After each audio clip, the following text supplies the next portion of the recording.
Okay, welcome back from lunch, everyone. Nice to see all of you guys back. We're going to start with meditation just like we do each evening when we usually do our evening sessions.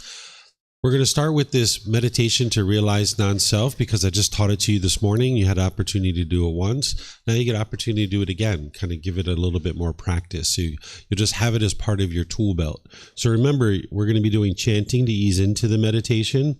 Then after that, you'll do a bit of breathing mindfulness meditation on your own. Then at some point, I'm going to come in with these affirmations. You can just repeat them in the mind. Then go back to breathing mindfulness meditation and then back to chanting. And then after that, that's where I'm going to start our topic, where I'm going to teach you how to determine if you've attained the first stage of enlightenment. Then we're going to discuss how to integrate these teachings into your day-to-day life. We'll talk about continued support, and then we'll just have an open group discussion for anybody to ask any and all questions that you like. So if you'd like to join for meditation, I'm going to start with the chanting, which you guys are welcome to join in on. Then I'll come back in later with these affirmations.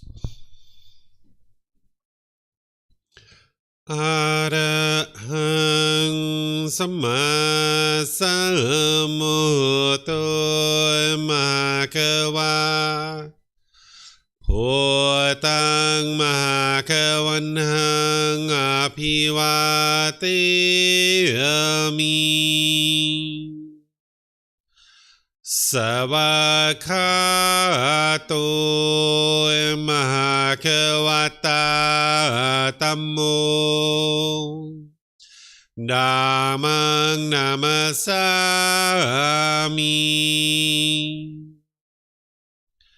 Supatipano Bhagavato Savaka Sangho Sanghang Namami Namo Tassa Bhagavato Arahato Samma Sambuddhassa Namo Tassa Bhagavato Arahato Samma Sambuddhassa Namo Tassa Bhagavato Arahato Samma Sambuddhassa Iti piso Bhagava Arahang Samma Sambuddho Vicacaranang Sammuno Sakatoro Kavito Anutero Purisa Namasati Satatava Manusanam Bhoto Bhagavati.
Continuing to breathe in through the nose and out through the nose.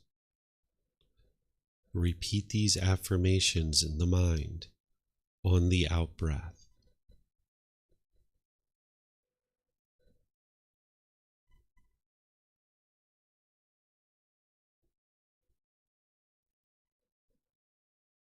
I am not the body.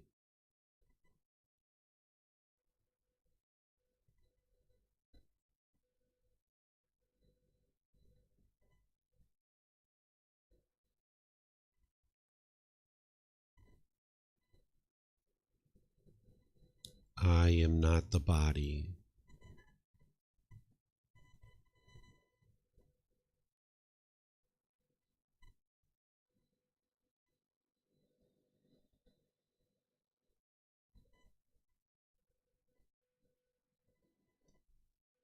I am not the body.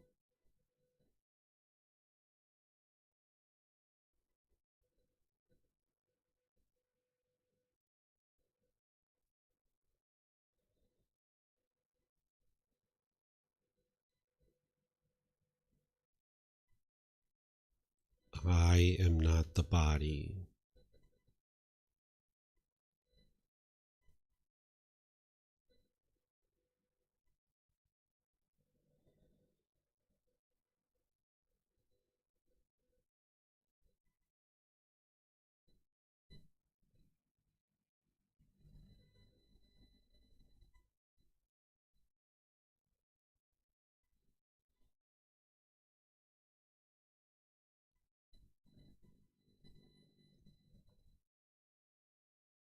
I am not the mind.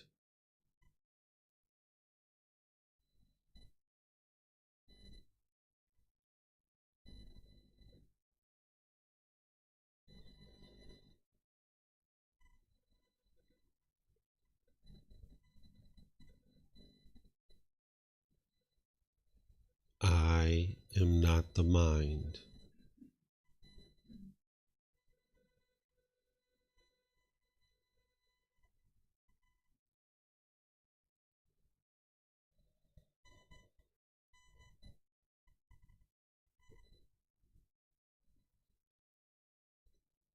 I am not the mind.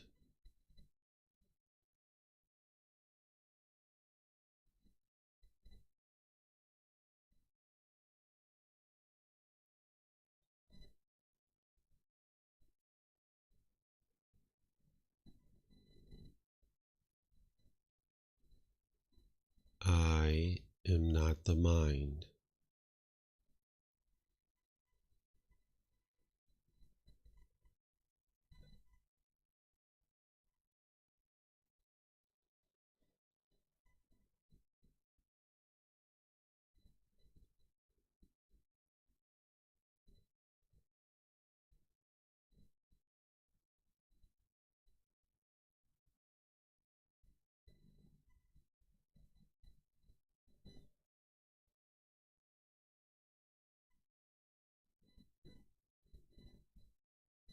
There is no self.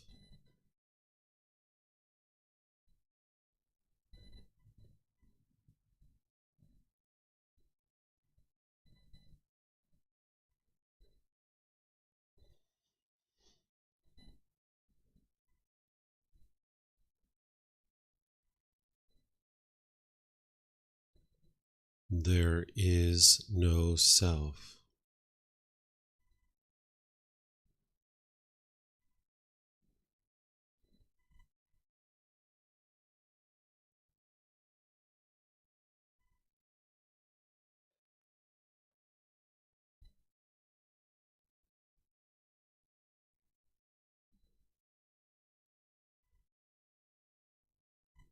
There is no self.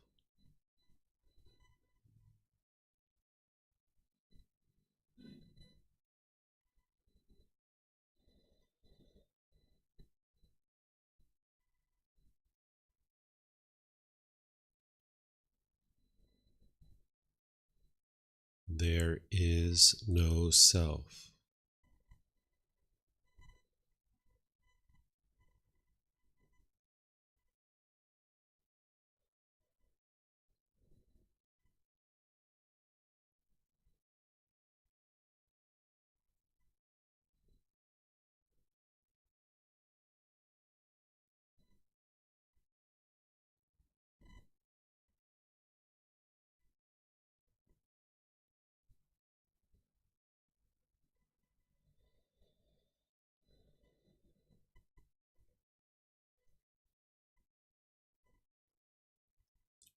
I do not exist.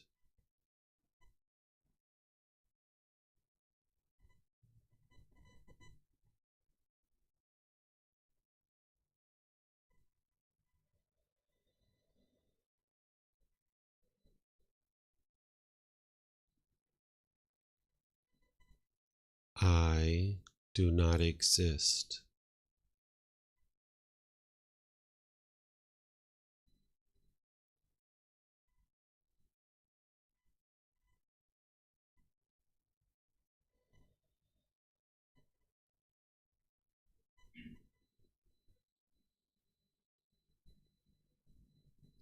I do not exist.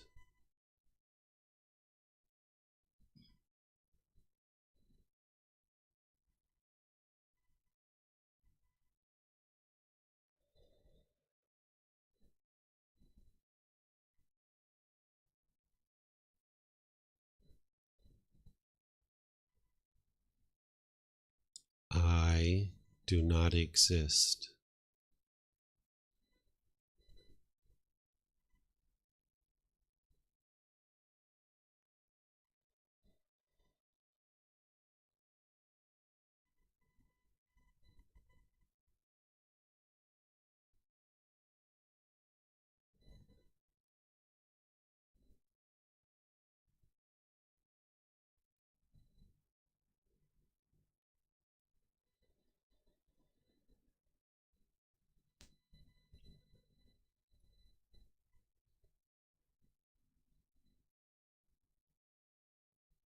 I am not the body.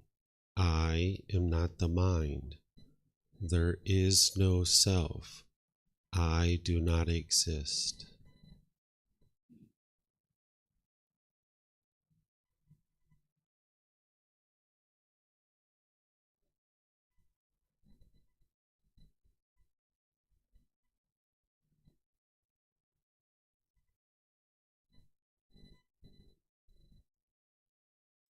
I am not the body.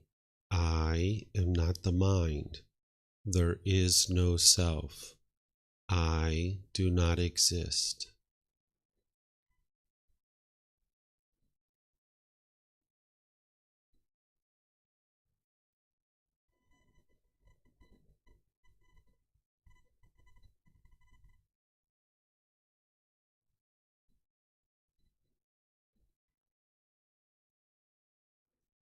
I am not the body.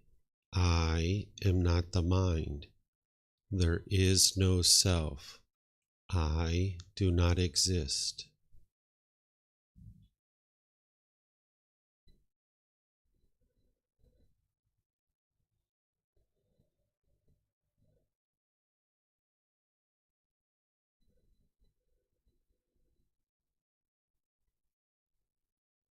I am not the body.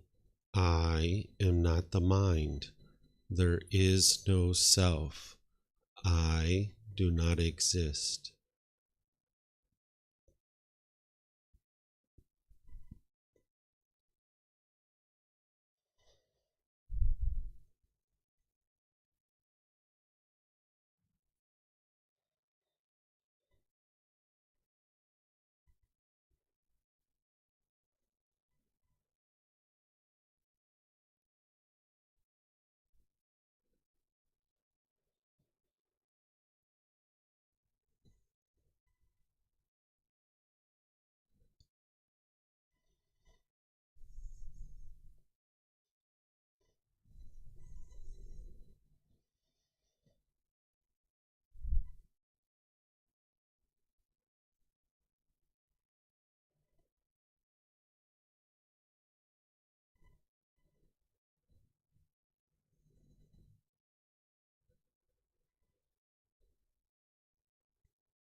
Arahang Samma Sambuddho Bhagava Bhutang Mahakavanang Abhivateyami Savakato Mahakavata Tammo Dhammang Namasami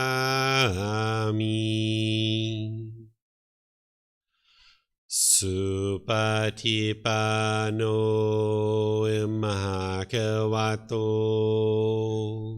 Savaka Sangho Sanghang Namami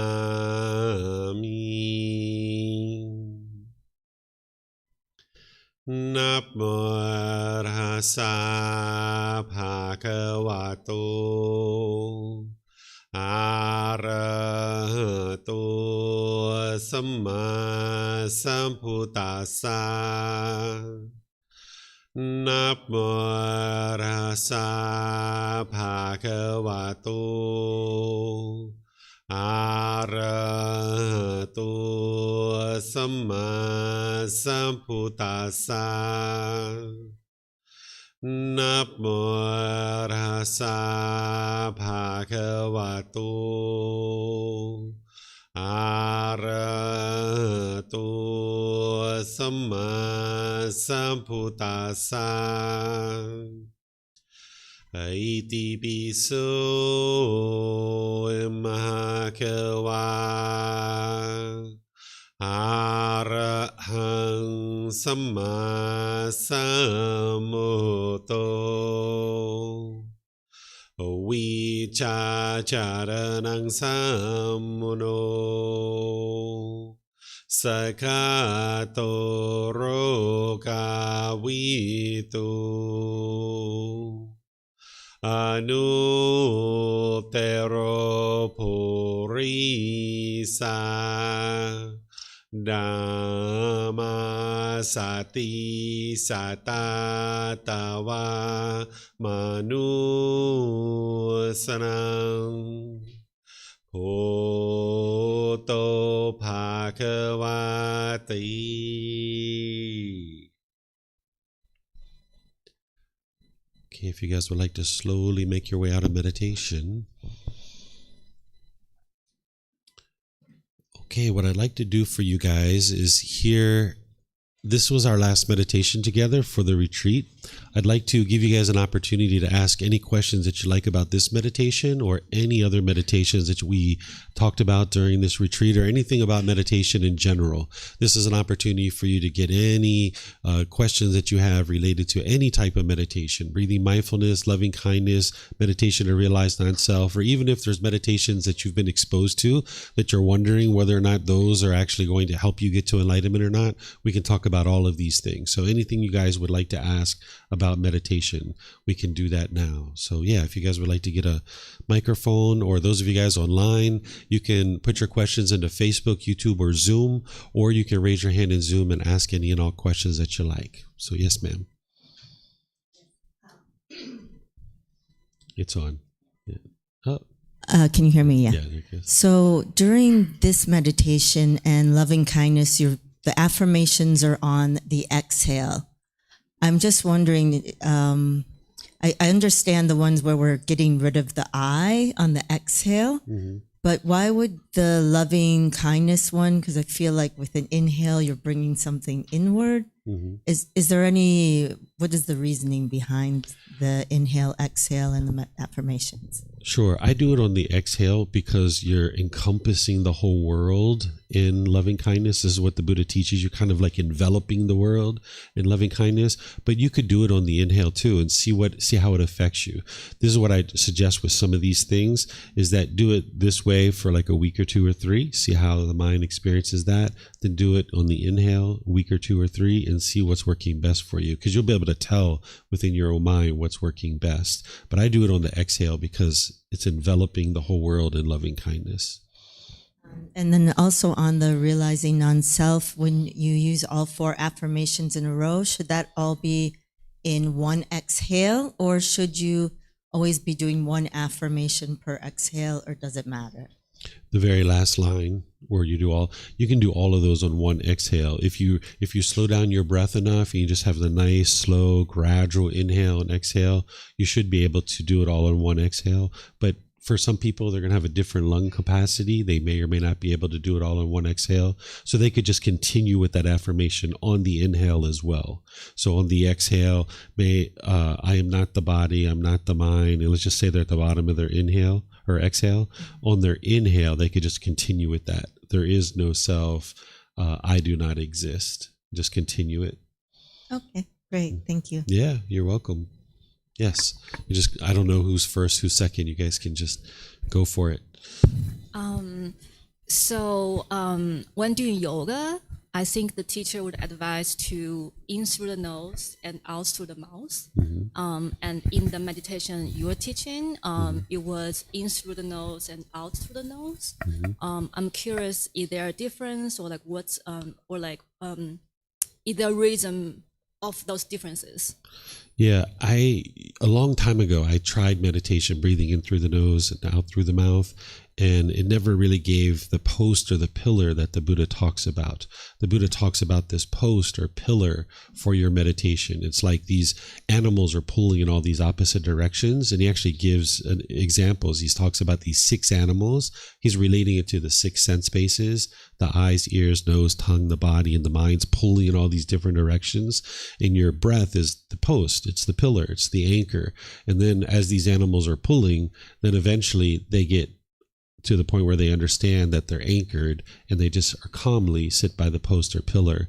So I don't think the inhale through the nose and exhale through the mouth provides that same level of post or pillar, because when you're breathing in through the nose and out through the nose, you can focus on the sound, and then this, with the air coming into the nose over the skin, it produces that post or pillar, because it's a consistent thing that your mind can focus its mind on. Where when you're changing it in the middle of your meditation, inhale through the nose and out through the mouth, there's a change there that it doesn't have that same post or pillar, that anchor point.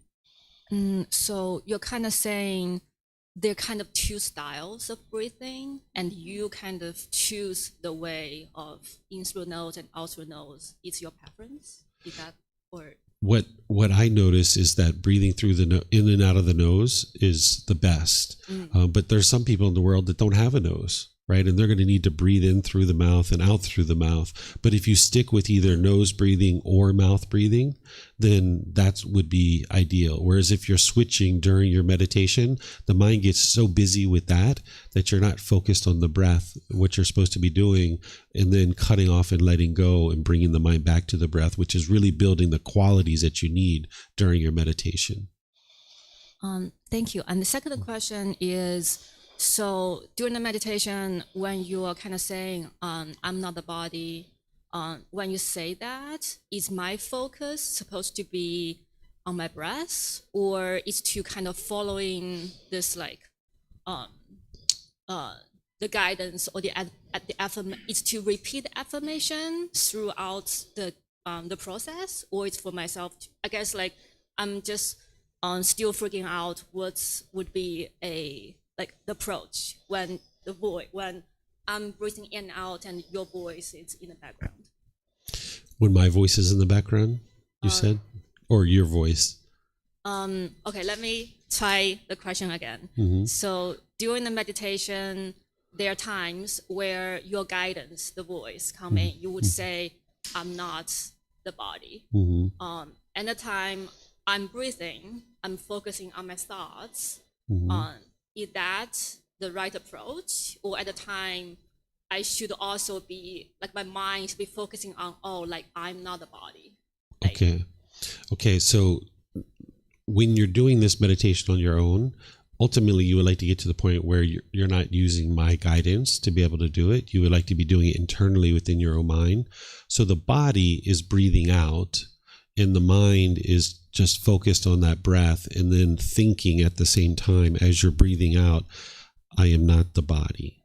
right? So that can happen all at one time. And then that way you don't have my voice to be able to be in the mix. You should be able to do that more readily because my voice isn't in the mix. Right. So the voice is kind of almost like an anchor in the process to guide my thoughts. It's still the breath. You're still, focusing on the breath, but you're cultivating in the mind, I am not the body. You're trying to change your perception of how the mind's perceiving this, because that's what you're developing. As you saw the words of the Buddha, you're developing the perception of impermanence. You're eradicating the conceit or the perception of I am. So you're changing your perspective of viewing this body as who you are. And that's what you're rewiring in your mind. And repeating those affirmations will help you to do that. The last question is, so I think throughout the week, we try different methods or different ways. There are times in the evening, we try like walking in a circle with like the food. I'm just curious, I don't know too much about this, but I'm curious, is like walking meditation or like drawing, they're also like therapies or like art therapy kind of way, right? Versus they're sitting still, like sitting meditation, when you're not actually actively doing anything. I'm curious, because for myself personally, when I'm doing a walking meditation, I find it's easier for me to go in the flow, or benefit much more than through sitting still as a meditation. I'm just curious, from your perspective, are those two kind of things very different, or how should I approach this as a beginner to kind of keep practicing and choosing my own methods that benefit myself? Yeah, you're going to notice that your meditation practice isn't permanent. It's going to be constantly changing. And there might be a period of time where you're using walking meditation more readily and you're using that more consistently. But then there's other times where you're using other positions like seated, lying, or standing. And you would like to have all these as part of your tool belt so you can employ whichever one you need at any given time. And you're not attached to any one particular meditation. So if you're noticing that the walking meditation is particularly helpful for you now, great, do that. But every once in a while, put a seated or lying or standing in there just to make sure your mind's not getting attached to your walking meditation. And then that also keeps your tool belt full, that you can use all these tools and you have them at your disposal whenever you need them. Awesome. Thank you. You're welcome. When it comes to the chanting part, is it that specific chant that's helpful? Or is it just the process of doing it? Would any chant sort of fit that same need? Or is there some introductory practice that can help you get into the mindset? Yeah, there's nothing special about these words that are producing anything. That would be a ritual or a rite or a ceremony or worship. It's the process of intellectually learning it, of remembering it, of being able to recite it, getting awareness of the mind in the breath as you're doing this. So that whole process of getting to the point where you do remember it and you recite it and building awareness and memory and awareness of the breath, that's what's actually benefiting you, because you're cultivating those qualities. The mind is like a muscle. If we didn't work out our muscle, it would become weaker and weaker over time. But when we exercise our muscles, they get stronger. So that's what you're doing with the mind by learning something like chanting, is you're exercising the mind. Because nowadays, so many things have been made easy for us that we don't really get to exercise our mind the way we used to. I don't know all of your ages, but at one time we had to remember people's phone numbers, right? And we even had that rotary dial where we had to like go around and around and around. And if you messed up one number, even the last number, you had to start all the way back at the beginning to go around the phone again and do these kind of things. There was all kinds of things we had to remember, where now we have all these devices, which are great. It makes it easier for us, but we don't really get the time or opportunity to exercise the mind the way we used to. So if I was you guys, in addition to talking about this chanting, I'll slip in that where you can exercise the mind, I encourage you to do that. Like now we get those OTPs, those one-time passwords, where you could probably go back and forth and look and then put it into whatever device you need to put it into. But if you can use something like that, like, I have to remember these 6 characters now in order to put into this OTP, this one-time password, you can take this technology that's taken away the opportunity for you to exercise the mind, and you can put it in there and kind of like use it to exercise the mind, because it's not just chanting that'll exercise the mind. There's other things too that you can do to exercise the mind. To practice impermanence, should you try other chants at some point, or is it, since it's the act of doing it that it is the process of doing it, or the action of doing it? You could use other chants. I stick with these because they're the most common 3 chants that you're going to see when you go to any Buddhist event, whether it's in Thailand or Myanmar, Cambodia, Sri Lanka, or anywhere in the world that has a Theravada temple. They're going to tend to be chanting these 3 chants. So if you're going to kind of standardize on some, these are the 3 that I would suggest. And you don't really need anything more than this if you were going to chant. Some people really get into chanting. There's some people that could chant for an hour or 2 and they haven't even repeated any of their chants. They can just go all the way through so many chants. But that's not what's going to lead to one's enlightenment, is chanting that much. But if someone really was interested in getting into it, there's that ability. So you wouldn't need any other chants than this. But if you were interested in exploring others, you surely could. I would suggest staying within the Theravada tradition, but what somebody does is up to them. Okay, thanks. You're welcome. Yes. Sometimes when I'm sitting in meditation, I notice external sounds, and my mind goes to them briefly, but then I might notice another sound. I might notice the touch of the fabric on my skin. I might notice a bodily sensation. Am I not meditating until I redirect back to the breath? You're meditating, because in those moments you have mindfulness or awareness of mind, and it's just that your mind has now heard that car go by, and now that your mind went off the breath, you bring it back. And that's ultimately what you're doing. So if 10, 15, 20, 30, 50 times during your meditation you have to keep bringing your mind back, that's really good for you, right? As you get further along in your practice, you won't have to bring it back as much, but that's not really what your goal is. Your goal is to notice that your mind has moved off the breath sooner and sooner and let it go easier and easier. But even an enlightened being, they're going to have thoughts during their meditation, and they're going to just notice it really soon, and they're going to cut it off and let it go. Then they're going to have long periods of time in between where the mind is peaceful and stilled and quieted, but they're still going to have thoughts. They're not going to have the bombardment of thoughts, but they will have thoughts during their meditation. So you are meditating. It's just that the mind has awareness of something else. And then you would like to just train it to let that go and come back. And that's what you're ultimately looking to do, is notice it sooner and sooner, let it go easier and easier. And the qualities that this is building is that awareness of mind or mindfulness and the concentration. And it's training your mind to eliminate craving, desire, attachment, training to let it go. Okay. So the goal isn't to eliminate your thoughts. And so, let me just allow me a label for a second. Mm-hmm. If seated meditation is formal, is there a possibility for like informal meditation when you're out in the world and you're noticing things mindfully? You're not off in down some rabbit hole. You're not off in some tangent. You're walking and you're noticing the wind on your face and you're noticing the cars go by, but there's no story attached to it.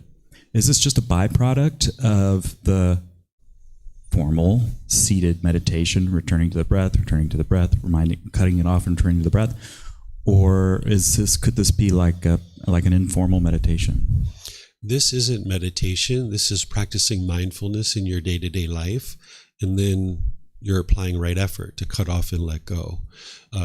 meditation is a dedicated, active, purposeful training session where you're eliminating certain unwholesome qualities and cultivating certain wholesome qualities. One of the big misunderstandings that people have is they think they're meditating all day long. If you're doing meditation the way the Buddha taught, you can't meditate all day long. In fact, anything more than 30 minutes is a real chore for the mind if you're doing meditation the way that the Buddha taught.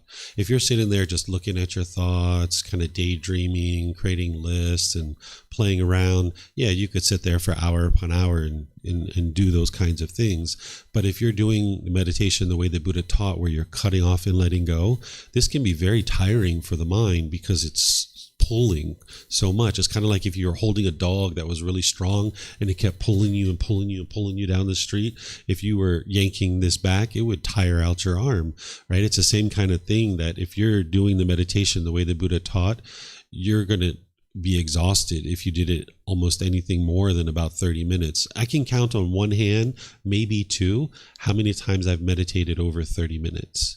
I haven't really meditated over 30 minutes very much. I maybe have done, maybe 5, maybe a couple of more that are 45 minutes or an hour, but not many. I haven't done more than 10 meditations in my entire life that were over 30 minutes. And that's how I know you don't need to do that long of a meditation. And I also know that you can't meditate all day long if you're doing the dedicated, active, purposeful training session that the Buddha teaches to eliminate certain unwholesome qualities and cultivate certain wholesome qualities. But sometimes I hear on like YouTube and Facebook how people think they're meditating all day long, but they're really not. What you would be doing all day long is practicing mindfulness or awareness of mind. That's what the Buddha teaches you to practice all day long. That's that virus scanner that we talked about.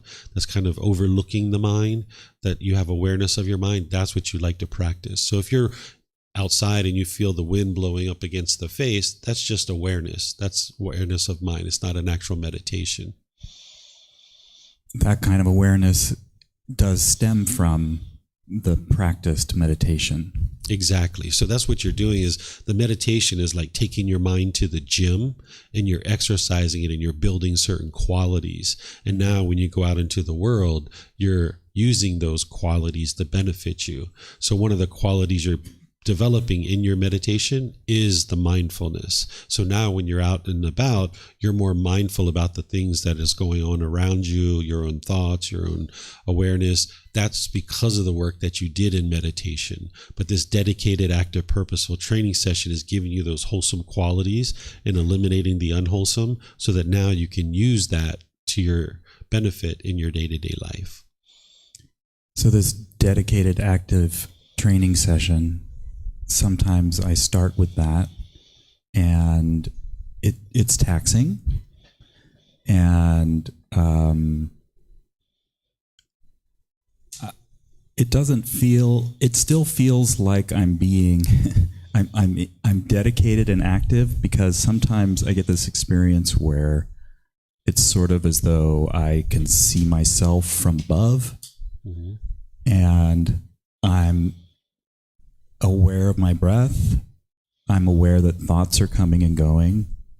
I'm aware that there are sounds, any of the 6 senses you mentioned. And yet, I'm not distracted by all of them. Is that not meditation? That's perfect. That's what you would like to do. Okay. You're going to be aware of those things, but the mind is just steady and stable, focused on that post and pillar. And when it does move off, bring it back. Because when I reach that state, and it's very fleeting, and it's not a goal, but I do like it. It feels good. It feels like less effort. Yeah. It's very effortless. Yeah. It's almost like when people describe emptiness, that's what it feels like almost like you're standing on the head of a needle, right? And you're just the mind is just still. And that period of time will become longer and longer in your meditation as you train more and more, not just in meditation, but outside of meditation too. Because if you were outside being bitter and harsh and hostile and resentful and vindictive to people, your meditation's not going to be so well, right? So your meditation is supporting you to have good, wholesome moral conduct and discipline in your day-to-day life, but also having good, wholesome moral conduct and mental discipline in your day-to-day life. That's helping your meditation to be better quality too. So these things are feeding each other. Thank you. You're welcome. Josh has got a really good mic there. That one doesn't crack. I have a question. I attended a meditation retreat for, it was supposed for 7 days minimum. Was also here, but it's a very different style. So it's like a silent retreat. You wake up 4:30 a.m. every day, and you have to do sitting, standing, walking meditation routinely. So you will get a timer, and the phone will be taken off, and the laptop, everything will be taken off, and you're not allowed to use any electronic devices during the entire process. You're not allowed to speak anything. The only chance that you'll be able to speak is to speak to the monk at like reporting time, like at like 5, I think it was 5 p.m., 4:30 p.m. So that time you have to report what you did for the whole day, how long you did meditations. So yeah, I was thinking that I could do 7 days in the beginning when I entered the temple. I end up doing only 4 days, and I really got crazy because I was really like watching my thoughts and my mind. And I just realized I cannot be sitting with myself the whole day, to be honest. It got me crazy to a point that I have to leave on day 4 because I realized I should stop. Probably I should stop forcing myself doing this. Maybe it's just not for me. But when I was talking to the students, other students who's been there for like 21 days. So in the end of the 21 days, what they would do is that they would be locked in a completely dark room, and the food will be delivered to their door, and they will be sitting inside doing only meditation for the full day. And I had very good feedback from the other students who's doing the whole the entire thing for like 21 days. Some of them tell me that my gray hair turned black again, and I had these amazing results and stuff like that. And I started to think that maybe I didn't achieve that kind of level of how they are. I don't know. I just figure out I'm still thinking about it today because I was thinking, maybe I shouldn't leave on day 4. Maybe I should just try again. I just feel like maybe I should do it again, and to do it at minimum 7 days because a lot of people can actually do it. I don't know how to. Yeah, sorry, it's a long story. That's okay. I can share with you what the Buddha teaches on this, and I can share with you my thoughts that also support what the Buddha taught as well. So first, I'll share that when we're in day-to-day life, the average person, their life is like wide open, right? Phone, internet, all these different things happening. Life is wide open. And then people tend to go to these retreats, and they're all the way on the other side where life is completely closed down, right? Neither of those two things is what the Buddha taught. He taught the middle way. He taught to be able to handle your life, but do it from the middle way. He actually had a student came to him one time, a new student who was studying with him just for a brief period of time.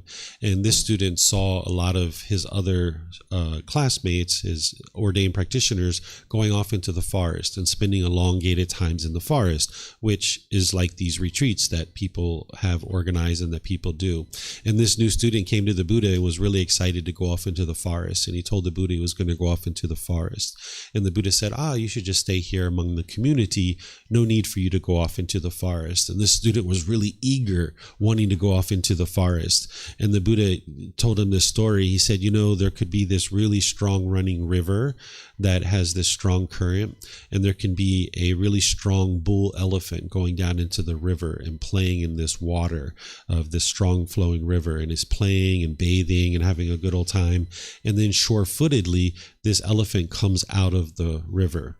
And the whole time there's this rabbit or this hare watching over this. And when the bull elephant comes out of the river, the hare thinks, the rabbit thinks, I can do that too. And now the rabbit goes over to the water and gets into the water, and we get, swished away. Well, the moral of the story is that there's a time and place for this kind of thing. So there's nothing about being locked in a dark room for however many days and having your food delivered and all that stuff. That's part of the path to enlightenment.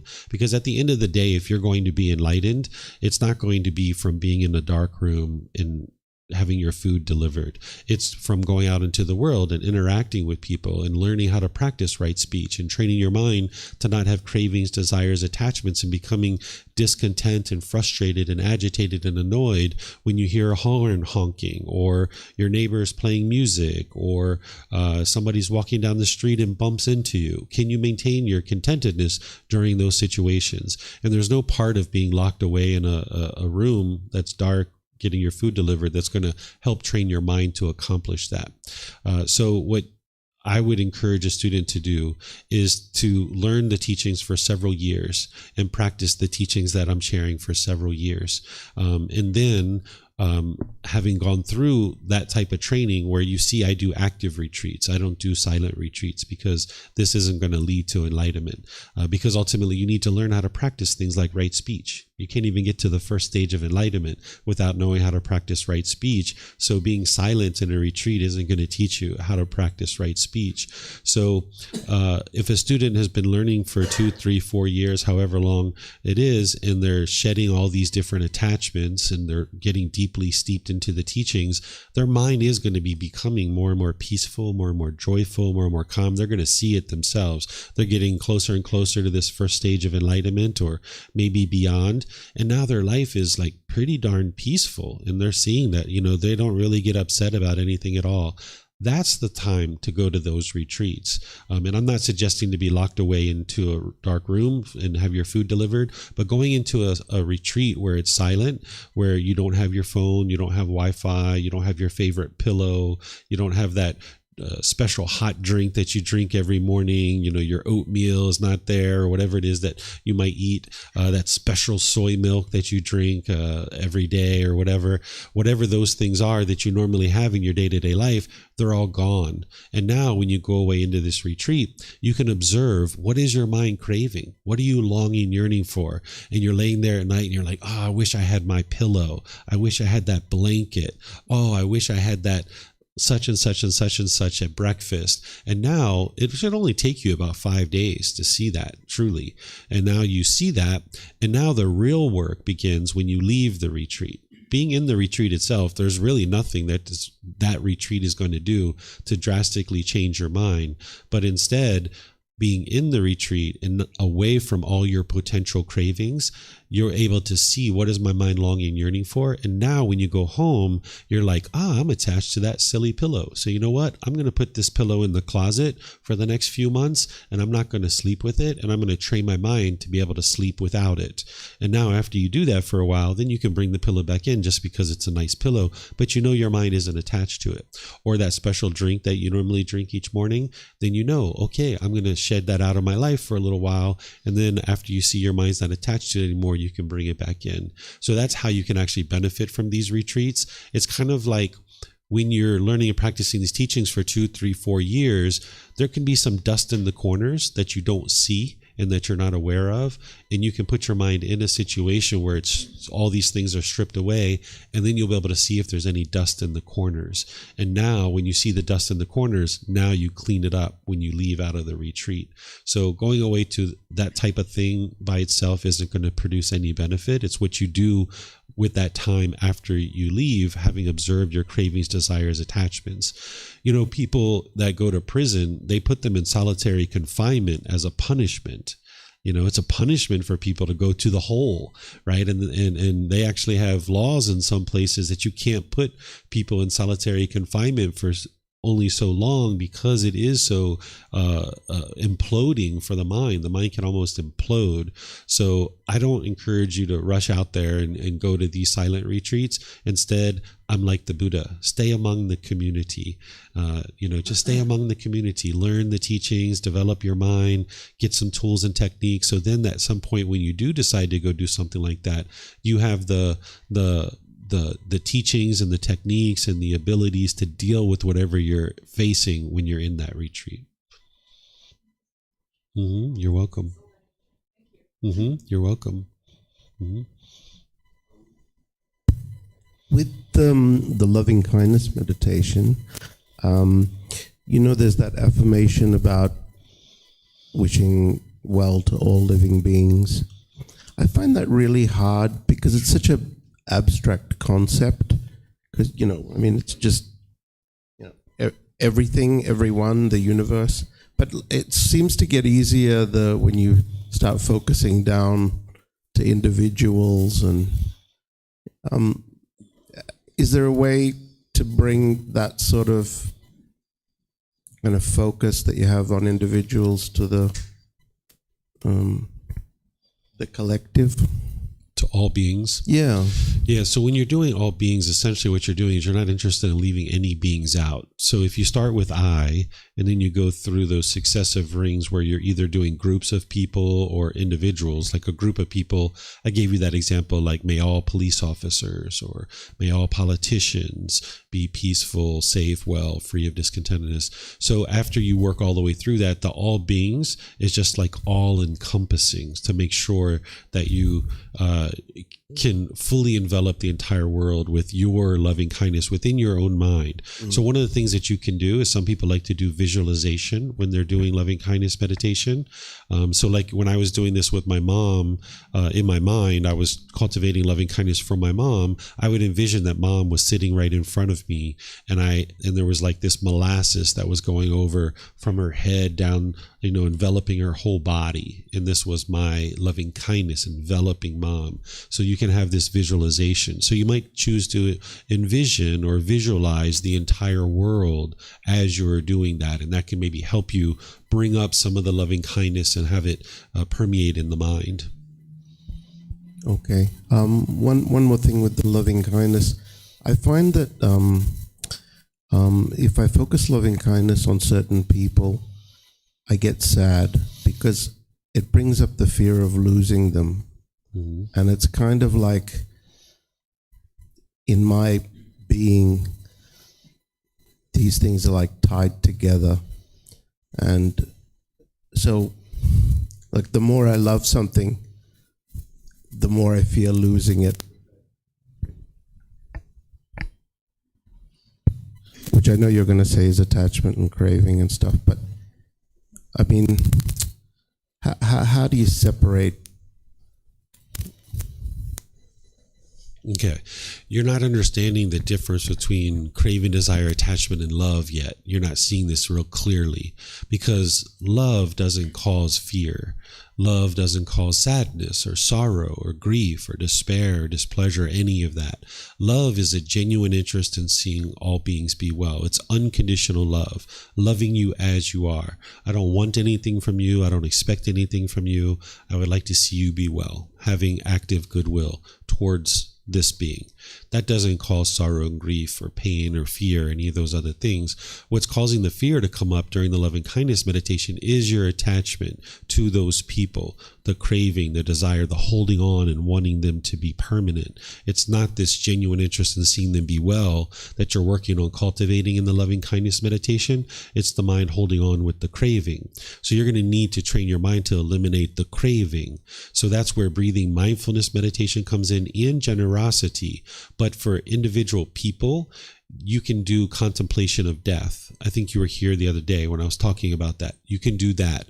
There's other things you can do too. I actually teach a class in the Harmony and Relationships course that teaches you how to eliminate attachment to those people who are close to you, because those are usually some of the hardest attachments to let go of. And it can take many months, even years, to let go of these. I saw with my wife, it probably took her a good 5 years to eliminate her attachment to her son, where she was actively working on it. And there were things that she was doing before before that as well, that she wasn't actively working on it, but things were happening that was helping her to eliminate her attachment. But even 5 years of actively working on this, it took her to pretty much eliminate her attachment. So there's things in that class, and I've taught it many times. It's recorded on our YouTube channel and on our podcast. So you can listen to that entire class to learn more than just contemplation of death, because there's other things you would like to be able to do too.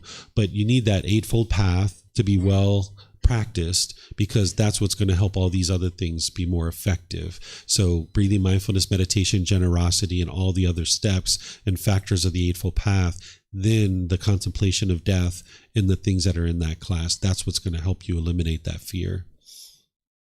Yep, you're welcome. Yep.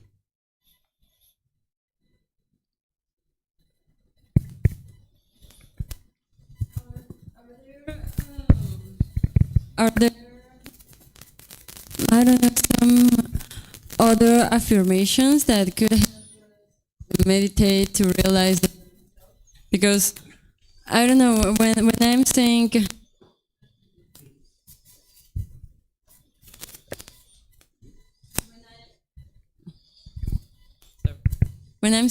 do not exist, I don't know, it makes me feel like I'm in a room trying to convince myself that the room is empty, but I am there. Mm-hmm. So it's confusing for me to say I do not exist. Yeah, so when you're learning some of these meditations, the mind's going to be challenged by these meditations. It can be challenging for the mind, like the loving kindness meditation. Some people feel like there's a brick wall between them and others. This meditation to realize non-self, it can feel uncomfortable or very challenged. And that shows you that this meditation is actually working, because these meditations aren't meant to be foo-foo, right? Where you're just kind of like sitting on a plush couch somewhere with a fan blowing on you and somebody feeding you grapes, right? This is like real work. You got to do this real inner work. And the fact that it's challenging for you shows that it's actually helpful for you. So you're going to need to meet that challenge. So it's not that you're saying that I do not exist, meaning this being does not exist. What you're doing is you're understanding that this I doesn't exist. This being is in existence, but this I that the mind keeps wanting to hold on to, that doesn't exist. And if that is challenging for you, and you're not the first person who said that particular phrase challenges a lot of people. And that's the whole reason why it's there, is because it's challenging the mind to have this different perspective that it doesn't want to have. It doesn't want to take on this perspective of I do not exist. It wants to hold on to it. And that's exactly why it's so helpful for you. So you're not going to solve your problem by changing the meditation. You'll solve the problem by changing the mind, by continuing to do it. That's what's going to help you. So is the self Is the self a pollution? Is that what you said? an illusion? An illusion. It's a delusion. It's a confusion of the mind, that the mind thinks that there is a self, and that's part of the mind's confusion or delusion, that it's not actually true. The mind thinks that it exists, but it's not actually there. So you might call it an illusion, but it's not truly really there. But the mind thinks that it is, and that's why it struggles with these kinds of things. Thank you. Mm-hmm. You're welcome. Okay, another question? Yes, with the breathing meditation, I find when I'm focusing on the breath, my internal voice is, I'm breathing in, I'm breathing out. Should I be cutting that voice as well, or is that work with that meditation? Yeah, you would like to cut that too. Okay. Sometimes people are taught to count during their meditation. Here in Thailand, some people are taught to think pu, to. There's a lot of these different things that people put into the meditation because it occupies the mind, and it feels more comfortable for them. But that's not what you're going for, because what you're going for is you're looking to train the mind to let go. And if we do things like counting or puto or breathe in, breathe out, the mind's still holding on. It hasn't actually let go at that point. So this is why we don't see massive numbers of enlightened beings in the world, because they're actually doing meditation that is hindering them from getting to enlightenment. They think that meditation is actually helping them, but just the fact that they're holding on to counting or puto or things like this, it's not allowing the mind to do what it needs to do, which is fully let go. Okay, because I've also been told a different chant like Sama Arahang. Same thing. The Yeah, mind's still same. holding on. Yeah. And see, this is where some people say loving kindness meditation is easier for them, right? Because there's that affirmation, there's something for the mind to grab onto. And yeah, I understand that, but the goals of loving kindness meditation is completely different than breathing mindfulness. With breathing mindfulness, you're training the mind to let go, let go, let go. So anytime we're inserting thoughts or phrases or things like that, it's pacifying the mind and not allowing it to actually let go. And this is why in day-to-day life, if someone's meditating the way you're describing, they're going to find it hard to let go. When certain things come up, they can't cut off. They can't cut it off. And that's why they won't get to enlightenment that way, because they haven't built that internal quality to cut off and let go. And with that cutting off,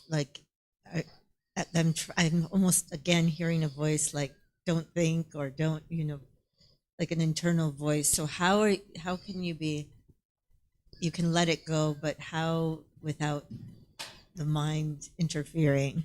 Keep practicing. Okay. Just keep practicing. Yep, it'll get better and better. You'll get these little glimpses of time where the mind's quite still and quieted, but then you'll have a thought. So you just keep practicing and keep practicing. And the goal isn't to eliminate your thoughts. Again, that's not your goal. It's not to eliminate them. It's to notice them sooner and sooner, and then cut them off and let them go easier and easier. So you will have thoughts during meditation, but you're going to get 30 seconds, a minute between thoughts. As you get closer and closer to enlightenment, you'll get 30 seconds to a minute in between thoughts where things are quite still and quite quieted. And that's what you'll experience, but you're still going to have a thought, even when the mind's enlightened. So when I'm meditating, there are times where it's quiet, and I also notice where you don't feel your hand so much, and you kind of lose the sense of the body.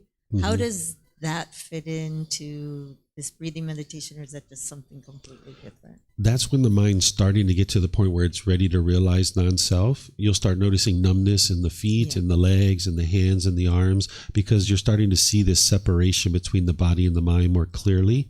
And you'll start noticing this numbness. Some people describe it like they feel like stone. They feel like their body's like stone. So you'll go through this period of time where you'll start noticing that. And that's a good time to bring in this meditation, and especially all those other things I taught last night, to proactively train the mind to eliminate personal existence view, because that's showing that the mind's ready to let go and not see this body as who you are anymore.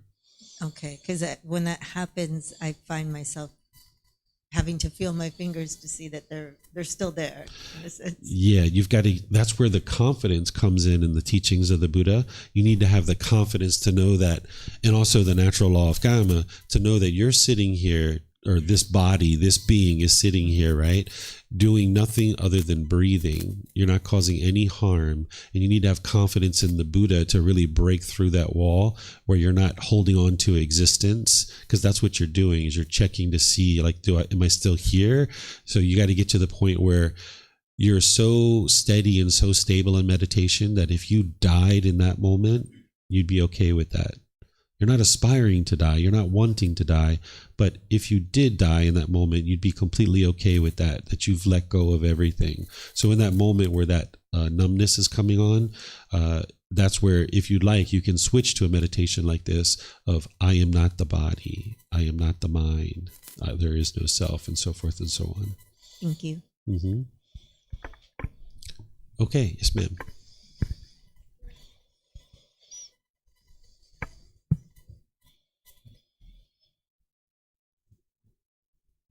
Hello. Meditation, I always feel a sense of sleepy.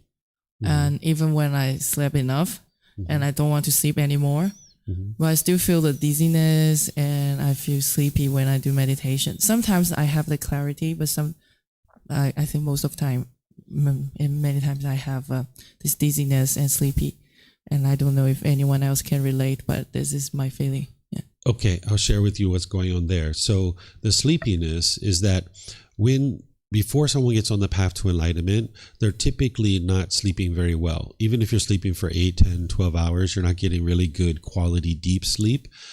So now when the mind starts being trained and it starts to experience this training, the mind's finally getting what it's needed all this time. And it's almost like a dry sponge absorbing water. And now when you start training your mind's going to have more of a tendency to sleep and be interested to sleep. When this is occurring, you could just go to sleep, take a nap, and then wake up and meditate later. Or if you'd like, you can switch to standing or walking. And this is going to be like a hump that you need to get over. I'm not sure how long you've been meditating or how long you've been doing all these other things, because it's the moral conduct that's going to help you too.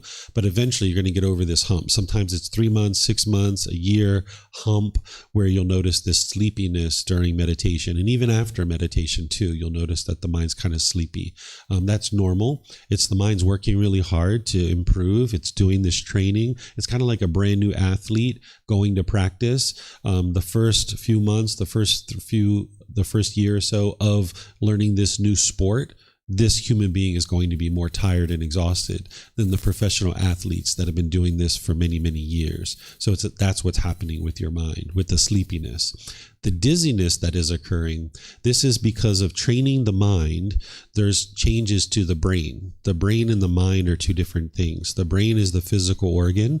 The mind is the non-physical object. It's not actually physical in nature. You can't touch it or say where it's at. It's non-physical. So when you're training your mind, there's physical structures of the brain that are changing. We know this because scientists are studying it with MRIs and CAT scans. They're taking people who meditate, they're looking at their brain. They're taking people who don't meditate and they're looking at their brain, and they can see the difference very clearly. And I even heard this in my own skull when I was meditating. At different times I heard like you could hear it actually physically changing. And I used to have a lot of pressure in my skull, and now I don't have that pressure anymore after having trained my mind. I used to have migraine headaches. I used to even vomit a lot. So as your physical structures of your brain are changing, there can be some dizziness that is occurring.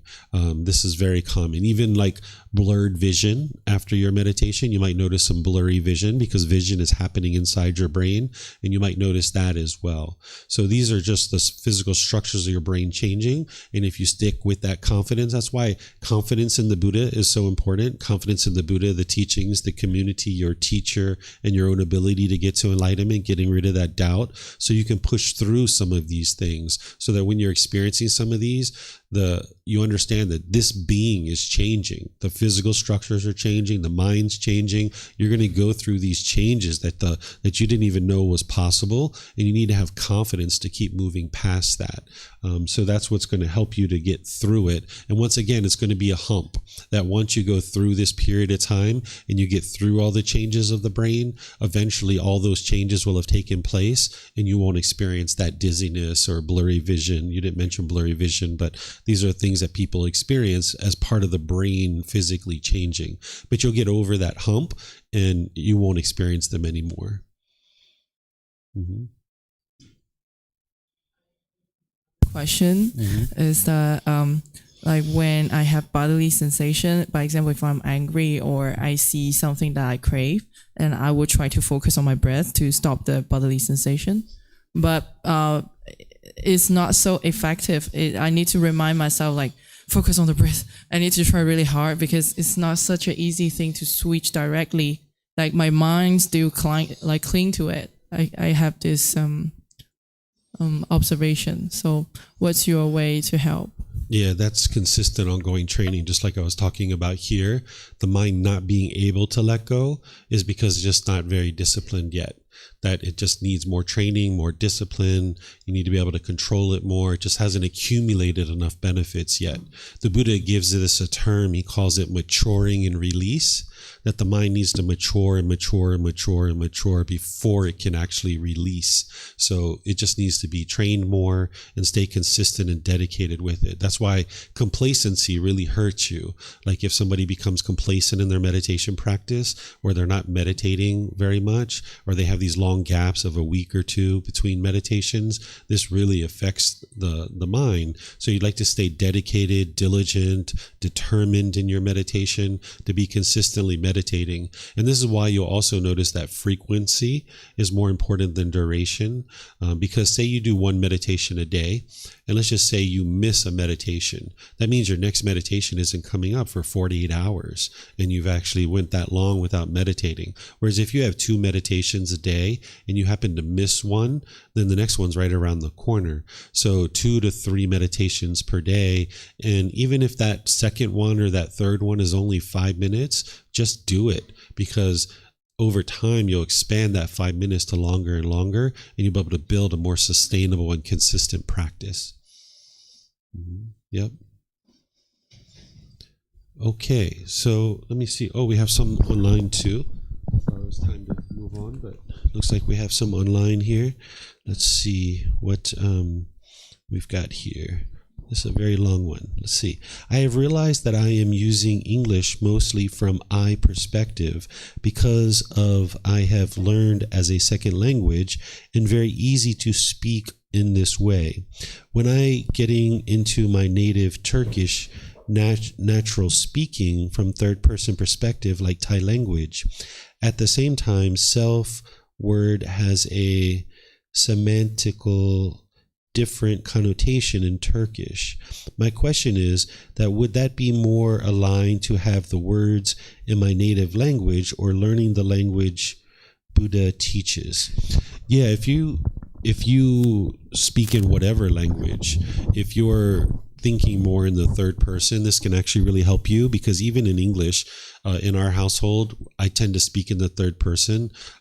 When I talk to my son, even though it's Thai that uses third person, which helps you to eliminate personal existence view, I still use that in English. I will say, Dad thinks this way, or Dad thinks we should go over here, instead of I think we should go do this. So yeah, even in English or any language you're speaking, whether it's Turkish or any other language, you could easily think in the third person. Whether you speak that way among other people or not is a choice for you. In our household, I can easily speak this way in the third person, but when I go outside, I need to speak in the way that people will understand. But my mind has done this third person speaking within the home and within my own mind so much that even when I speak to someone else and I say, I think we should go here, the mind doesn't grab onto that I, because the mind has already been well trained through other venues at home and within my own mind, that I isn't held on to the way it would without that training. So you can definitely use the third person in any language that you would like, even English. Okay, I'm going to check Facebook and YouTube.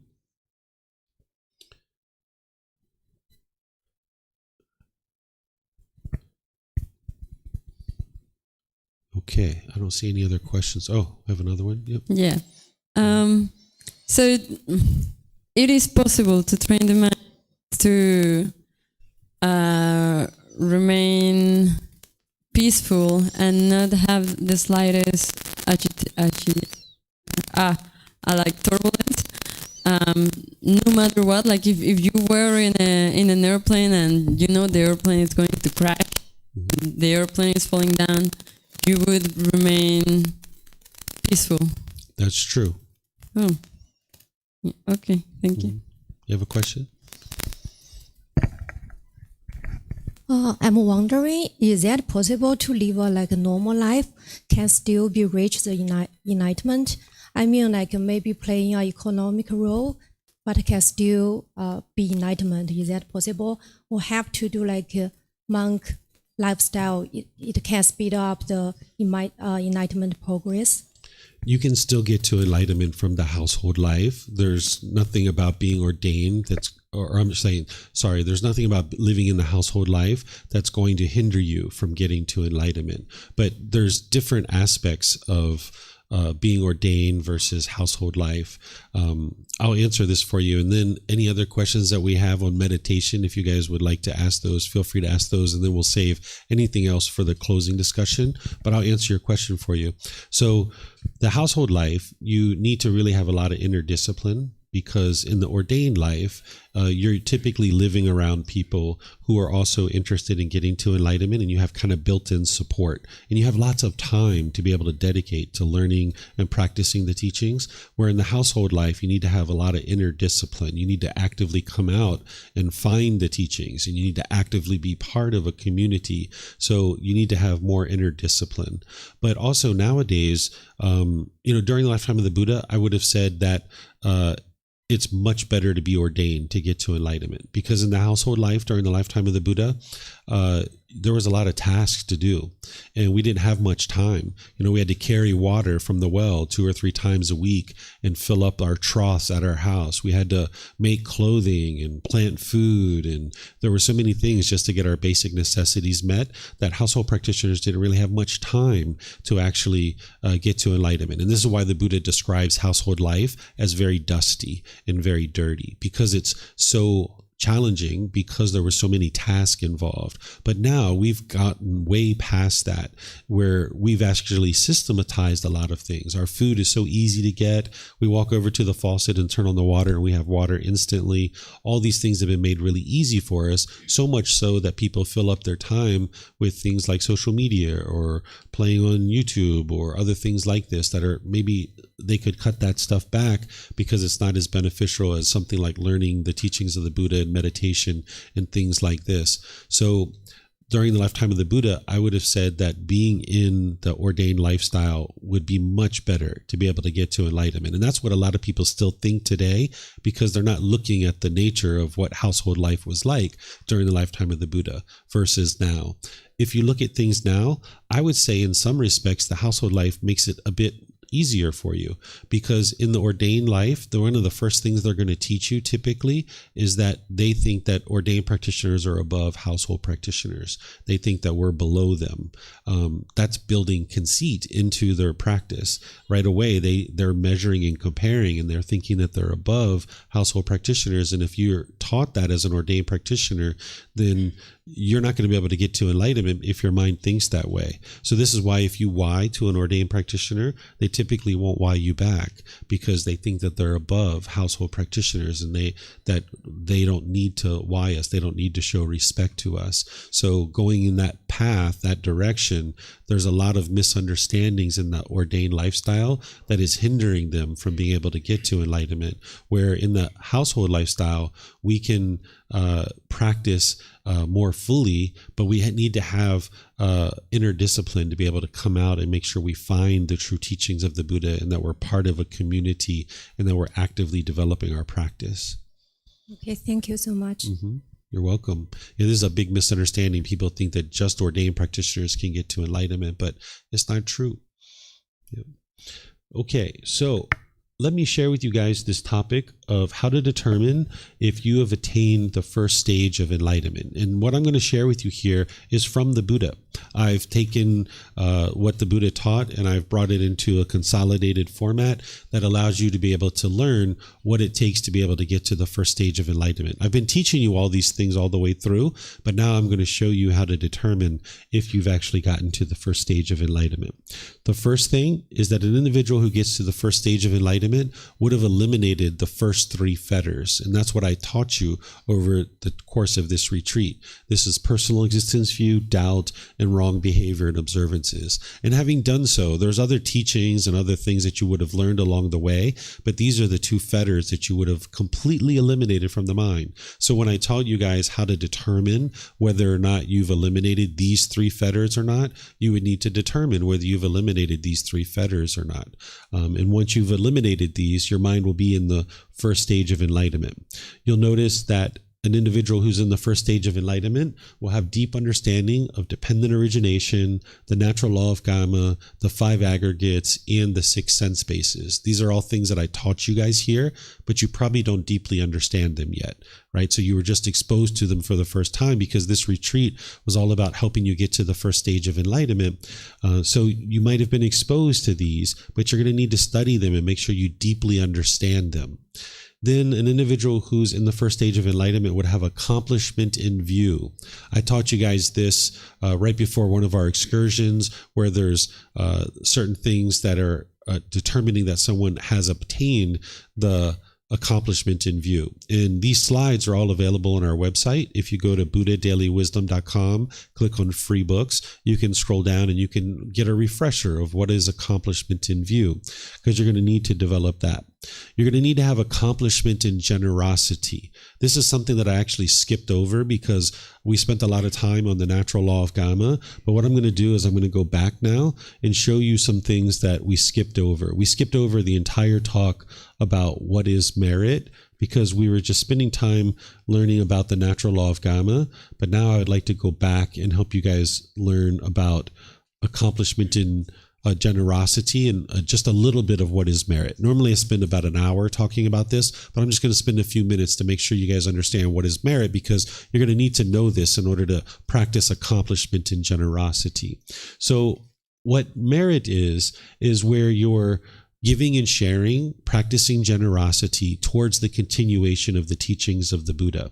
There's generosity in general, where you're practicing generosity, where you're giving and sharing your time, effort, energy, and resources more than is strictly required in any given situation without any expectation of anything in return. This is what you guys did when you went to the elephant sanctuary.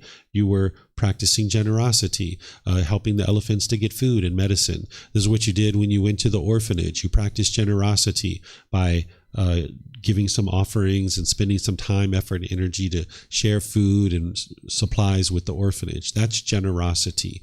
Giving and sharing your time, effort, energy, and resources without any expectation of anything in return. But you would like to be practicing generosity frequently. That's going to be needed daily. And it doesn't have to be the big amount of effort that we did to go to the orphanage, but you can be practicing generosity each day, 2, 3, 4, 5, 6 times a day. You can be doing little things to help people. Like you're going into a store and you notice someone's behind you, you can hold the door for them. This is a practice of generosity. And there's other things as well. So you're going to need to practice generosity with everybody and anybody around you. But what merit is where you're practicing generosity towards the continuation of the teachings of the Buddha.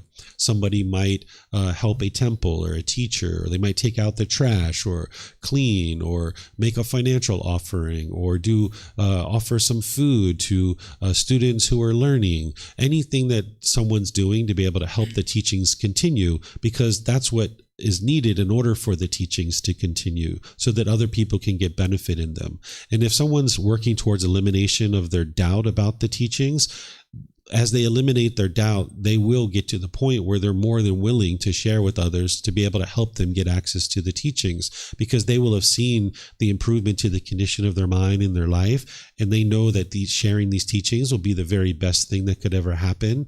And they would be willing to share with other people to get access to those same teachings that benefited them. So merit is generosity that is practiced in order to help other people get access to the teachings. So this is wholesome karma, but it's a unique type of wholesome karma.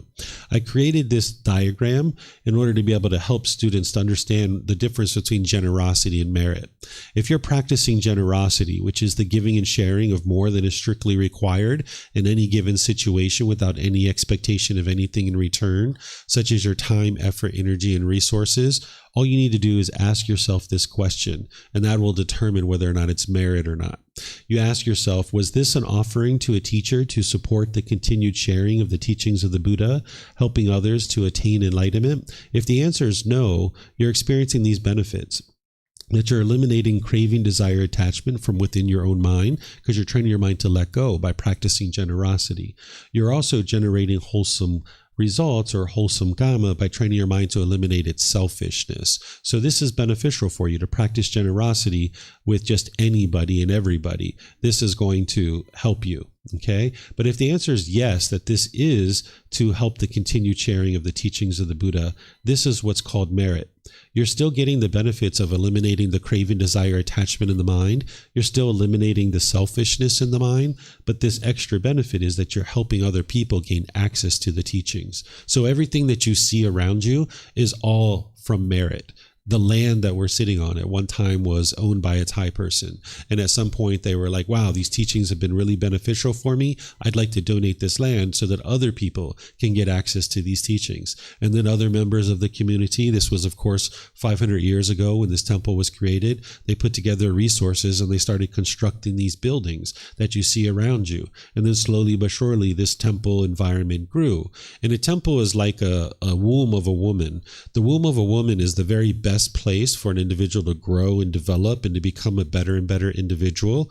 And we create that womb by making offerings. That's what merit does, is it creates this womb. And now you can enter and exit in and out of that womb whenever you like. And that womb is the best place for you to grow and develop and become a better and better human being. By coming into an environment like this, you're learning how to become a better and better human being, getting closer and closer to enlightenment. So everything you see around you has all been offered by individuals practicing generosity, and it produced merit. So at one time, I used to sit here with a beat up old projector on a rusty old table and a beat up old wood floor, and students could barely see what I was actually presenting in terms of visual aids. And some student came along and said, hey, I'd like to buy you a new projector. Would that be okay? And I was like, sure, that'd be wonderful. So they purchased a new projector.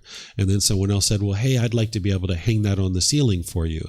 And then someone purchased that. And then someone said, hey, I would like to purchase you a sound system so that you can, people can hear you better and your voice doesn't have to work as hard. Okay, so they did that. So slowly but surely, which you guys are enjoying, is that over multiple years, students have come through and they've gotten some amount of benefit from the teachings. And they're interested in seeing other people get benefit of the teachings. So they've been making offerings to be able to make this environment more and more comfortable for those of you guys that would come here to learn, whether it's meditation cushions or carpets or wallpaper and paint and lights and air conditioning. At one time, we didn't have air conditioning. I used to sit here and meditate. I could feel the sweat underneath my clothes dripping as I was just sitting here. It was so hot in here. So all these things have been offered by people who have found benefit in the teachings. And that's what merit is. And they were interested in you guys being able to have a more and more comfortable environment. In modern day, I think we call this pay it forward, that if you're benefiting from something, you kind of like pay it forward so that other people can benefit from those same things that you're benefiting from. And in this way, as a community, everybody's getting the opportunity to learn and grow and develop. So this is what merit is. And the Buddha has different words here that I normally go through. I take a good hour or so and walk through. He's got a lot of great words that are going to help you to understand what merit is and how to practice it. One of the things that he teaches you is to find virtuous practitioners, people who are deeply practicing the teachings. And that's who you would be wise to make your offerings to. And he's got different words here that he talks about. It's helpful to understand that you can't transfer your merit to anybody else. Sometimes people think that if you do a good deed, you can transfer the benefit of that to somebody else. But if you understand what merit is and what the benefit of it is, which is training your own mind to eliminate craving, desire, attachment, then you know you can't transfer that benefit to someone else. So sometimes when you make an offering to an ordained practitioner, they will gesture towards these little urns of water, having you pour out this little urn of water, and it's a ceremony that they think that you're transferring your good deeds to your dead relatives. And this isn't actually possible for you to do this. So there's different things that I teach here normally about merit, and then I teach this way of practice, which is something I'm going to teach you guys here in a moment. But ultimately, what I was planning to teach you guys that I didn't get an opportunity to, which is one of the determining factors of whether someone gets to the first stage of enlightenment or not, is if they're practicing accomplishment in generosity. These are the words of the Buddha. He says, in what is accomplishment in generosity? Here, a noble disciple is someone who's practicing his teachings very closely, resides at home with a mind free from the stain of selfishness, freely generous, open-handed, joyful in letting go, devoted to charity, joyful in giving and sharing, This is called accomplishment in generosity. So when craving, desire, attachment is in the mind's going to tend to hold on to things very tightly, and it's going to become very selfish, or even moderately selfish, or even a little bit selfish. But what you would like to do is train your mind to be able to give and share and live open-handedly, share with other people. Because what the mind's going to tend to do is it's going to think that if I spend 3 hours doing this, I want this in return. Or if I spend 3 days doing this, I want this in return. So what you should see in an environment where people are practicing the teachings closely is you should see generosity being practiced from the teacher, from the students. You should see people practicing generosity where they don't want anything from you. They don't expect anything from you. And this is going to help you to learn practicing generosity too, because as you practice that generosity, it's going to help train your mind to let go. And in order to get to the first stage of enlightenment, you would need to be practicing generosity. And you need to be practicing generosity from the middle way. Whereas if you practice generosity extensively, you're not going to have the basic needs and resources that you need in order to sustain your life. But if you were never practicing generosity, the mind would be quite selfish and holding on to things. So you need to find this middle way with your generosity, and then understand that that's going to be changing as you go forward in life. So there's other things here that I teach. This is a teaching that from the words of the Buddha that I usually share when I'm teaching about generosity, because I think it's very impactful. It's titled, "If Beings Knew the Results of Giving and Sharing." Monks, if beings knew, as I know, the results of giving and sharing, they would not eat without having given, nor would the stain of selfishness obsess them and take root in their minds. Even if it were their last bite, their last mouthful, they would not eat without having shared it, if there were someone to share it with. But because beings do not know, as I know, the results of giving and sharing, they eat without having given, and the stain of selfishness obsesses them and takes root in their minds. So what he's talking about the results of giving and sharing that people don't know, that he knows, is the qualities of enlightenment. If beings knew how peaceful and joyful the enlightened mind was, and they understood that it was generosity that leads to that, they would not eat without having shared it if there was someone to share it with. So that's what the Buddha is teaching here, is that you would be willing to share. And one of the things that we tend to hoard is food. In the unenlightened state, the mind functions very much like an animal. And if you look at an animal will tend to hoard its food. It doesn't share its food. So this is why here in Asia, in a lot of places, the food goes in the middle and everybody shares their food. In the West, we tend to not do that. We tend to hoard our food. But what you would like to do is start learning how to share your food. And if that means putting it in the middle, great, or just offering people food. Maybe you get a bag of potato chips and you come back with your friends and you pass your bag of potato chips around. Maybe it comes back to you and there's only one chip left. Okay, we'll eat your one chip and then we'll get another bag. No big deal, right? So in a place like Asia, in other places where there's not many resources, a family of 4 or 6 or 8, there might not be enough food for everybody to get full by the end of the meal. So the food goes in the middle.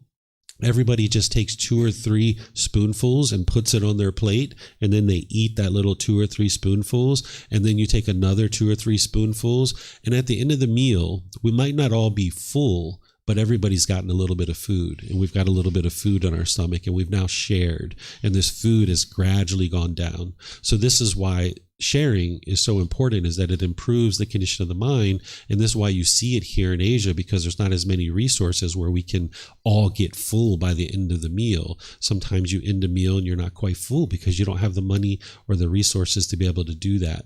So you can give and share with the people around you and find ways to do that, which is going to help your mind to eliminate its craving, desire, attachments. So now when that anger is coming up, it makes it easier for you to let it go because you've been letting go with your generosity. When that judgment, when you start judging other people and you look down on them in a negative and degrading way, you'll find that it's easier to let that go because you've been practicing generosity.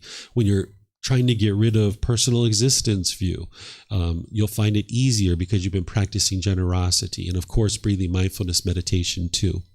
So there's other things here that I usually teach as part of this topic, but you guys can see this.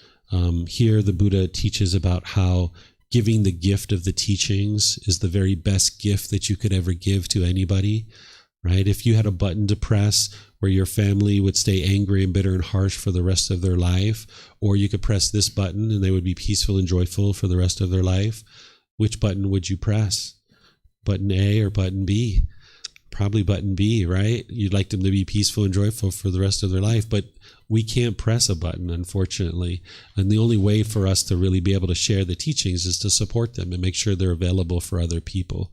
So the Buddha talks here about how that's the very best gift that we could ever give to anybody, is to be able to share the teachings. Because if you could help somebody to be able to eliminate anger and sadness and frustration and agitation and guilt and shame and stress and anxiety, that would be the very best gift that you could ever give to anybody. So this is accomplishment in generosity, living open-handedly and being joyful in letting go. So let me get back to where we were. Boy, we studied a lot, didn't we? Okay, so that's what accomplishment in generosity is, living open-handedly and being willing to share with others. Then another indicator that you're in the first stage of enlightenment is that your discontentedness will be significantly reduced. You'll see that it's a mere fraction of what it once was. When you were off the path to enlightenment, you might have been getting angry or frustrated or feeling guilty or lonely or bored or resentful or whatever it was that you were experiencing. By the time you get to this point, your mind is developed to a certain degree that your discontentedness is just a mere fraction of what it once was. You're not going to be experiencing extreme rage. You're not going to be experiencing the extreme anger, resentment, and things like that. The mind has come to the middle some. So you're going to notice that there's a significant reduction in the discontentedness. It's just a mere fraction of what it once was. Then one of the other things is you'll notice that you're associating with wholesome persons. What this means is that you're no longer choosing to associate with people who are into unwise things, because you would have understood the natural law of karma well enough that you understand that for you to do things like killing, stealing, sexual misconduct, lying, taking substances that cause heedlessness, this is producing harm in your life if you were to do it. But also if you were to be friends with someone like that and out and about in day-to-day life, this is affecting you too. So for example, if I had a friend from childhood that we've been friends since I was 6 years old, and now we're 18, 20, 25 years old, and at some point during our relationship, this person started to sell drugs, right? And they're standing on the street corner selling drugs. And I've always known this about them. And they know that I don't use drugs. They never offer it to me because they know that I don't do it. We've just been friends the whole time, right? In this situation, someone who doesn't know the natural law of karma, they can run into some real problems. They could be out with their friend walking down the street, going to the movies or going to a restaurant, and now a rival drug dealer starts shooting at them and the bullets find you.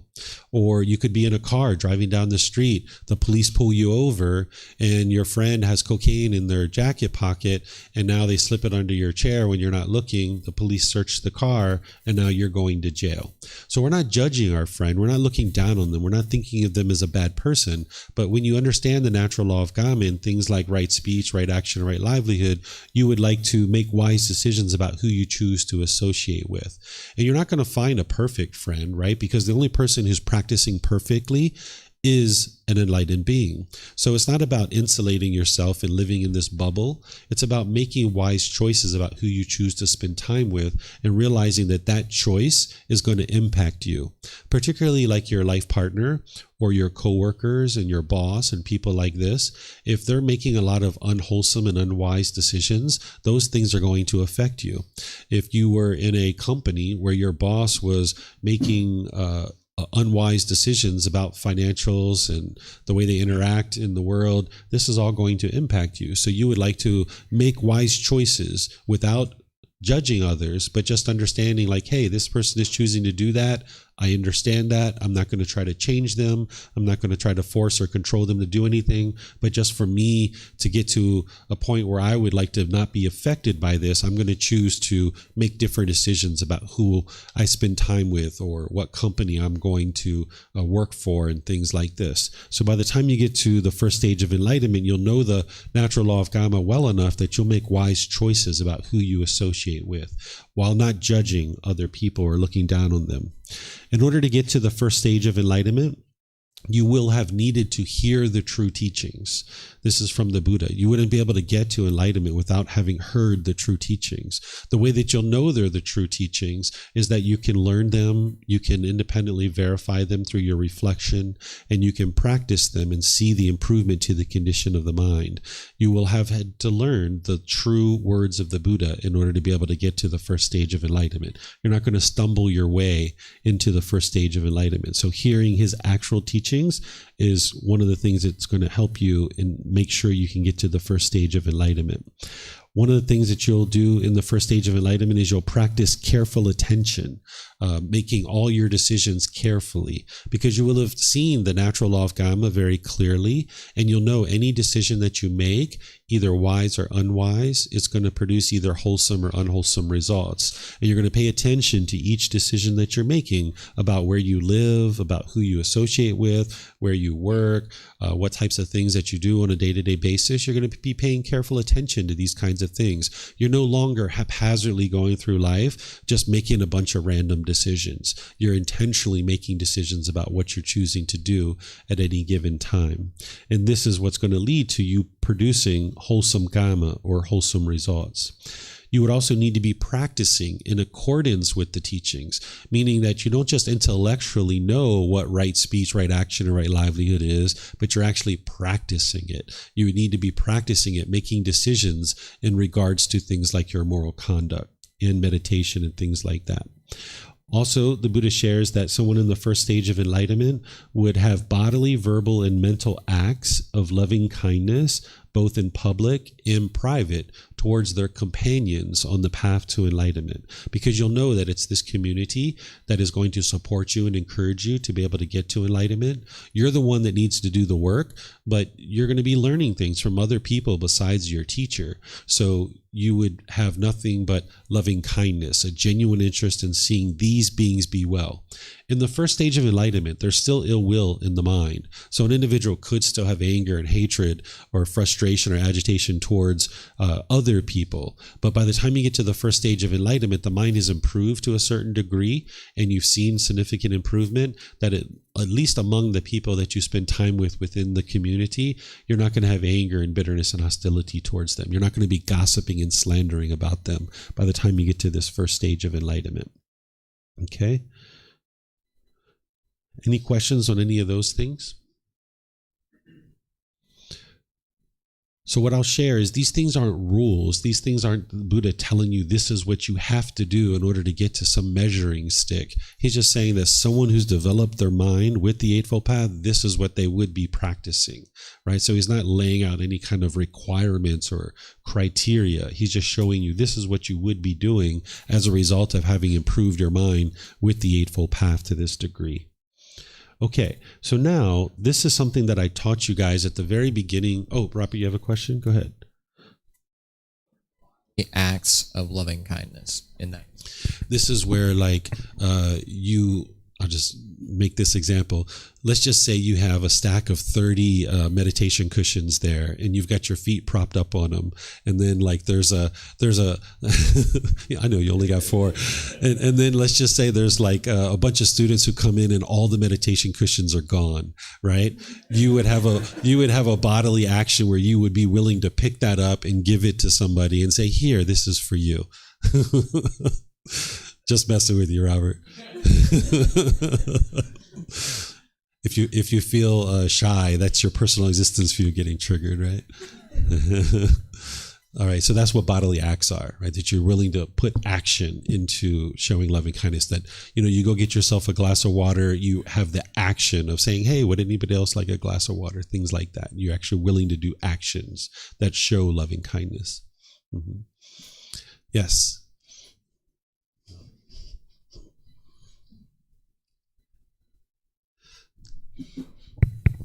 So, is it possible for some people who have never heard of the true teaching but practice in accordance with the teachings, attain the first stage of enlightenment? No, they would need to hear the true teachings because they would need to be able to understand the Eightfold Path and meditation and all these other things that go with it. So they would need to actually be able to hear the true teachings and practice them in accordance with the teachings. Okay, thanks. Yeah, you're welcome. Okay, so this is something that I taught you guys at the very beginning of the retreat. I said, hey, these are the benefits to getting to the first stage of enlightenment. So now I'm going to walk you back through them, because now you've actually learned a lot of these things, and I'll just kind of refresh your memory on this. So one is that one will be fixed in the wholesome teachings. That's because by the time they get to the first stage of enlightenment, their doubt is gone. They no longer have doubt about the teachings. They have confirmed confidence in the teachings. They know that it's these teachings that are leading to enlightenment. So now they're fixed. They're not out there looking for all kinds of other teachings and stuff like that. They know it's these teachings that are leading to enlightenment. Once you get to the first stage of enlightenment, you'll be incapable of decline, meaning your mind won't regress backwards. Your mind's going to be firmly in that first stage of enlightenment, where prior to that, your mind can regress if you became complacent. In the first stage of enlightenment, you wouldn't go a week without meditating unless you were kind of somehow trying to test your mind or verify what I'm sharing with you here. But let's just say you did go a week without meditating. Your mind wouldn't actually regress out of the first stage of enlightenment. Where in the jhanas, if you became complacent, your mind would regress. But here, you won't experience any regression or decline. Your discontentedness will be limited. We've already talked about that. We just talked about it here, about one of the criteria to know that you're in the first stage of enlightenment. You'll have wisdom that's not shared by others, that other people aren't going to know the certain wisdom that you have, having gotten to the first stage of enlightenment. And you can see that having gone through this particular retreat, that there's certain wisdom that you were learning, that it's not common knowledge, that it's something that you learned from the true teachings. That one has clearly seen causation. What this is that one has clearly seen the natural law of karma, of cause and effect, or action and result. You see it in your day-to-day life. You've clearly seen and verified that this natural law is true. You haven't fully awoke to this natural law by this time, but you know that it's true. And you're continuing to cultivate wisdom about it. And you've already cultivated wisdom to a certain degree, but there's more to understand and more to learn. But you've clearly seen the natural law of karma. One is clearly seen causally arisen objects. What this is that you've understood dependent origination. That's what causally arisen objects are. Each one of those factors of dependent origination, those are causally arisen objects. So ignorance, volitional formations, the consciousness, and so forth and so on. These are all causally arisen objects. So an individual who has gotten to the first stage of enlightenment will understand dependent origination and will have seen these causally arisen objects. And then what I'm sharing here is that this is like getting to the base camp of Mount Everest, getting to the first stage of enlightenment. You'll have everything you need. You haven't done all the work yet. You still need guidance, but you will have collected up all the teachings, those dependent origination, the 5 aggregates, the 6 sense bases, the natural law of karma, understanding the Eightfold Path, the 4 Noble Truths, all these different teachings. You've still got more work to do, but you have everything you need at this point to be able to make your way to enlightenment. It's like getting to base camp at Mount Everest. You haven't gotten to the summit yet. You have the potential to get there, but you haven't actually fully gotten there yet. So these are the benefits of having gotten to the first stage of enlightenment.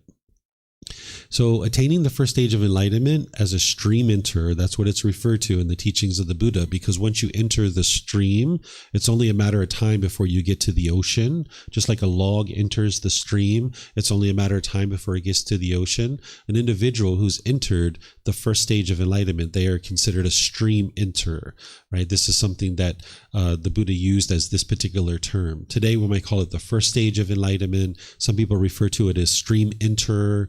You also hear people use the Pali word, which is sotapanna. This is the way to refer to it using the Pali word. This is the very first stage of enlightenment. The mind will no longer regress. And then, having gotten to that point, if an individual dies in the first stage of enlightenment, they won't be reborn into the lower realms of hell, animal, and afflicted spirits. And I know some of you guys haven't necessarily independently verify that these realms exist, but just know this as information that someone getting to the first stage of enlightenment, they won't be reborn into the lower realms. And the reason why is because they've become a better and better human being, that now if they die, they're going to come back into the human world. Their mind's no longer functioning like an animal. They've shed that moral conduct that is part of the animal realm. So now they're going to come back into the world as a human being. And perhaps some of you guys were stream enters in your previous life, or maybe even further in your previous life. And maybe this is your life to now get to enlightenment, right? So they won't be born into the lower realms. If someone is the first time getting into the first stage of enlightenment and they die, they will be reborn no more than 7 times. There's a maximum of 7 times. So they might come back 1, 2, 3, 4, however many, but they won't have an 8th existence by the time you've gotten to the first stage of enlightenment, the very first time. And now one of the things the Buddha shares is that this individual is fixed in destination.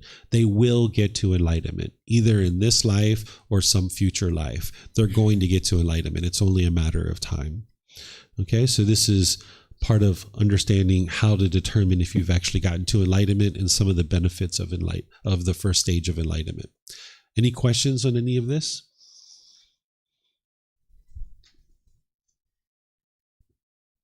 No questions? Okay. All right. So now what I'm going to share with you guys is I'm going to share with you guys how to integrate these teachings, whether it's this retreat or any others that you're learning with me or anybody else. This is the way to integrate your teachings into your day-to-day life, because that's where the real results come in. Here, we've had a great 5.5, 6 days together.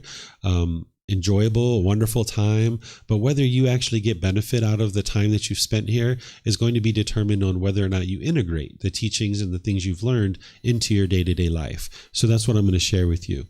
What you would like to do is you'd like to attend weekly classes, either in person or online, and then attend in-depth learning opportunities like this on an as-needed basis. You'd like to trickle the teachings into the mind. And I have things on different programs that you can attend where you can learn week by week, little by little, just an hour here, hour and a half there, 2 hours there. I'm going to share that with you so you can see that there's ability for you to learn while you're here in Chiang Mai, or even no matter where you travel in the world, I've set up in such a way that you can continue to learn. Whether it's in a live class or whether it's in a recorded class, you can gradually kind of trickle the teachings in little by little by little. Then you would like to be able to read this first book. If you haven't done that already, you would like to read this. There's some students that have been studying with me for a long time. They tell me that they have read this 8, 12 different times. And they say every time they read it, they keep learning more and more, right? And so each time you read this, you're going to learn a little bit more. It's kind of like a good movie that each time you watch it, you kind of pick up something that you didn't see previously. So you can get this by downloading it from our website for free. You can take it and go print it if you like. You can get printed versions here by just reimbursing us for our printing cost, or you can order it on Amazon. If you read this slowly but surely, you would like to read it like 10 to 20 minutes a day.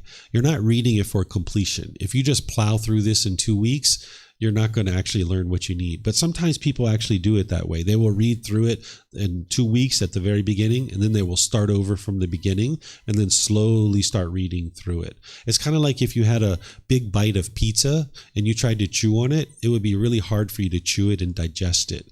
Because remember, you're not reading for completion. You're reading for understanding. So you'd like to read to investigate the teachings. You then like to step back away from it and kind of reflect on it and determine whether or not it's true or false, independently verify it. And then you'd like to integrate it into your life and actually practice it. So some of these chapters, you can actually read the entire chapter in 15 minutes. And you might only read 1 chapter a week. And that's okay. And it's going to take you perhaps 6 or 7 months to go through it that way. But that way you can actually independently verify each piece of it and really integrate it into your practice. And you can build this nice, strong house built on a strong foundation. So reading little by little will really help you. And there's this first book, but then after that, there's 12 more. You can read volumes 2 through 13 and continue your learning through the reading. And I even have this one in audiobook too. Some people like to listen to it on audiobook. It's on our YouTube channel. It's on our podcast. Even when I had already written this book and I used to prepare for classes, I used to listen to the audiobook myself in order to kind of help me to remember what it is that I was had written about, because it helps you to internalize it more, because you're not only reading it with your eyes, but you're also listening to it with the ears as well. And also, if you have English as a second language or an additional language, it's kind of maybe helpful to hear somebody reading it to you. So I've read it and I've made it available on YouTube and on our podcast, so you can get it that way.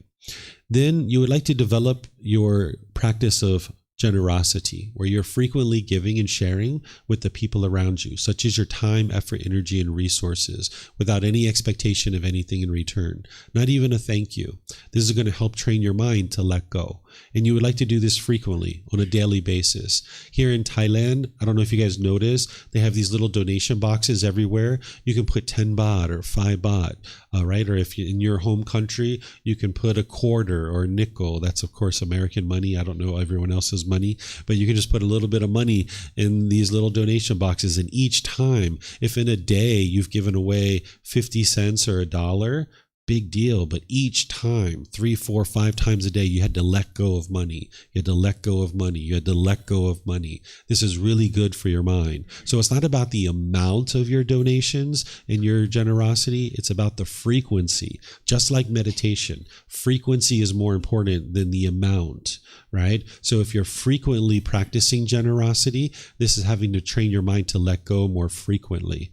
You go to the store, you buy a bunch of bananas, split them in half and give some to your neighbor, or even give 1 or 2 to your neighbor. This is a really nice way to just practice generosity. You're cooking and making some cupcakes. I'm sure you do that, right, Robert? You make cupcakes? Yeah. Share some with your neighbors, right? You can share your cupcakes. Okay. You're playing board games and you like to share them with other people? Yeah, share, right? So you can share with other people your time, effort, energy, and resources. You come outside, you see your neighbor's trash has been blown all over the front yard. Hey, take 5 minutes and help pick it up. Even they're not there. Even they don't even know their trash has been blown all over their yard. You just do it for them, and then you just put the trash can back, and nobody even needs to know. Right? He just did it anonymously. This is like a really wonderful way to practice generosity, where you're doing it anonymously. You're not looking for credit for what you've done. Then you'd like to develop a practice of moral conduct from the Eightfold Path.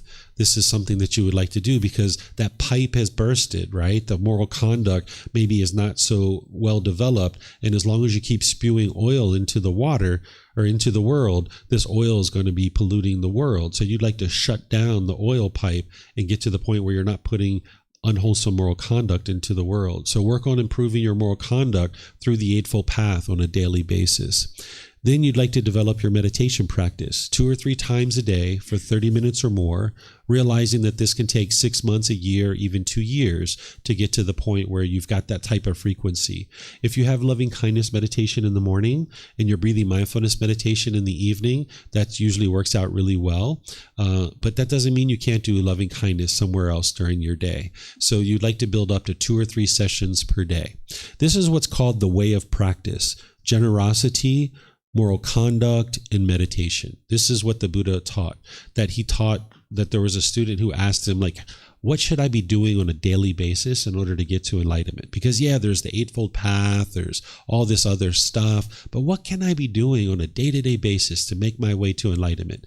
And he shared to practice generosity, to improve your moral conduct, and practice meditation. Those are the 3 things that you should be doing on a daily basis to make your way to enlightenment. That's called the way of practice.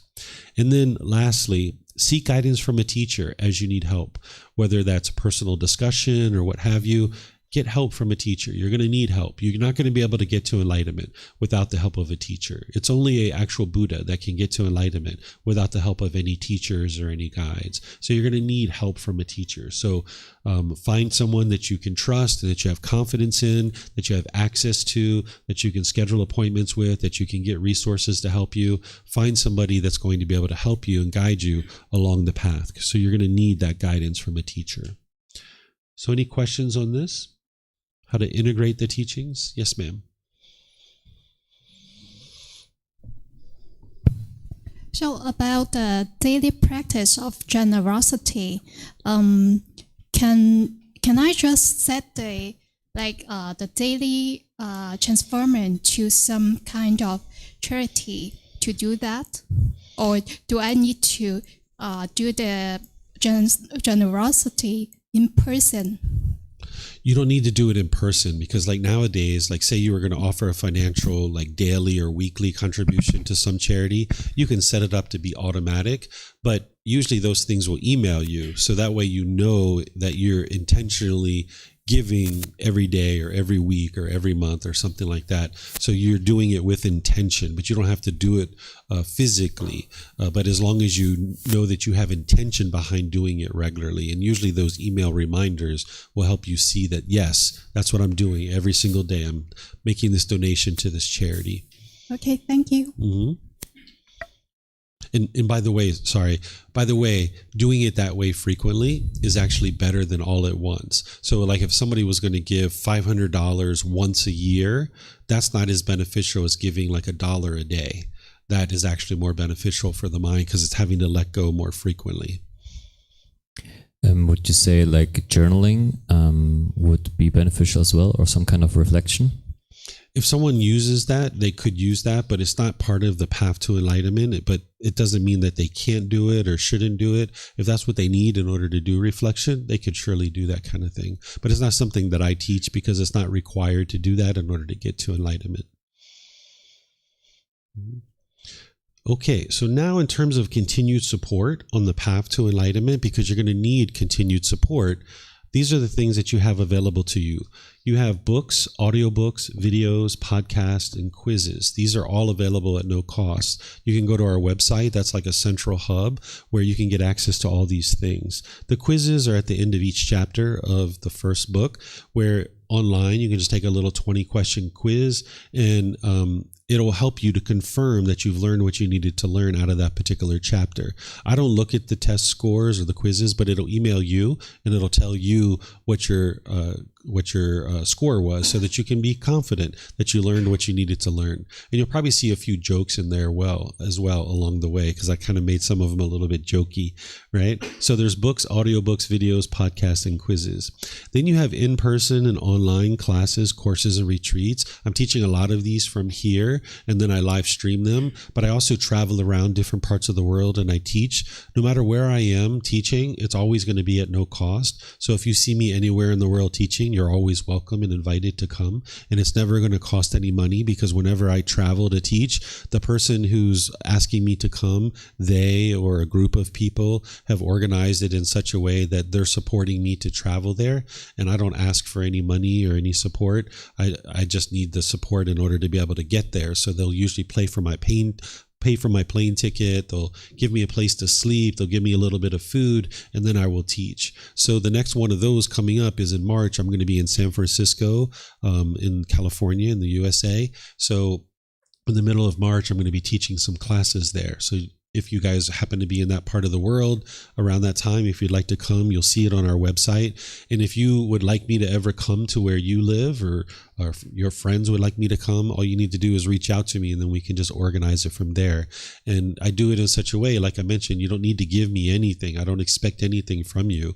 I'm just there to share the teachings. And as long as there's a group of people or a person that can support my travel, then I'm able to come, because I can't afford to just come any particular place. And the students in that area need to choose that yes, we would like to bring these teachings into our community. So there's usually at least one person or more that is supporting me to be able to come in, and they've invited me to come. So whenever you see in-person classes, you're always welcome to attend.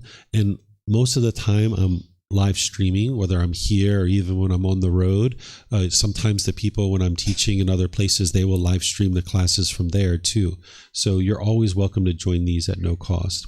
There's 2 ongoing programs that are in person and online, so you can join them from anywhere in the world. One is called the Group Learning Program, which takes this first book, Developing a Life Practice, The Path That Leads to Enlightenment, and I go chapter by chapter each Sunday over a 7-month period, and I walk you through building a foundation in the path to enlightenment. So you can start this program at any point. You don't have to start it from the beginning. We're about halfway through this program right now. I've taught it maybe 8 or 9 times or so, but we restart it every 7 months. And again, you don't have to start at the very beginning, but if you would like to join at any point, you can. And we meet right online through Facebook, YouTube, and Zoom. And then we also meet here. And I teach this at 9 a.m. here at the temple and live stream it. And then I teach it at 9 p.m. from home and I live stream it from there. There's just no live audience. So no matter where you are, there should be a live class available for you because there's the time. I did it this way intentionally for the time zones. So like 9 a.m. in the morning here, east of here, like Australia and Asia, they're awake and able to learn.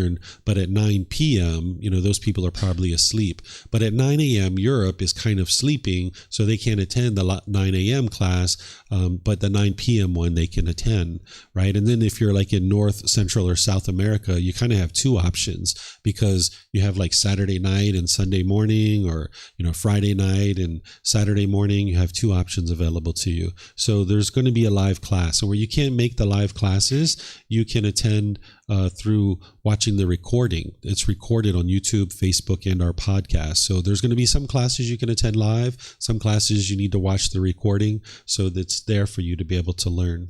And that's the group learning program.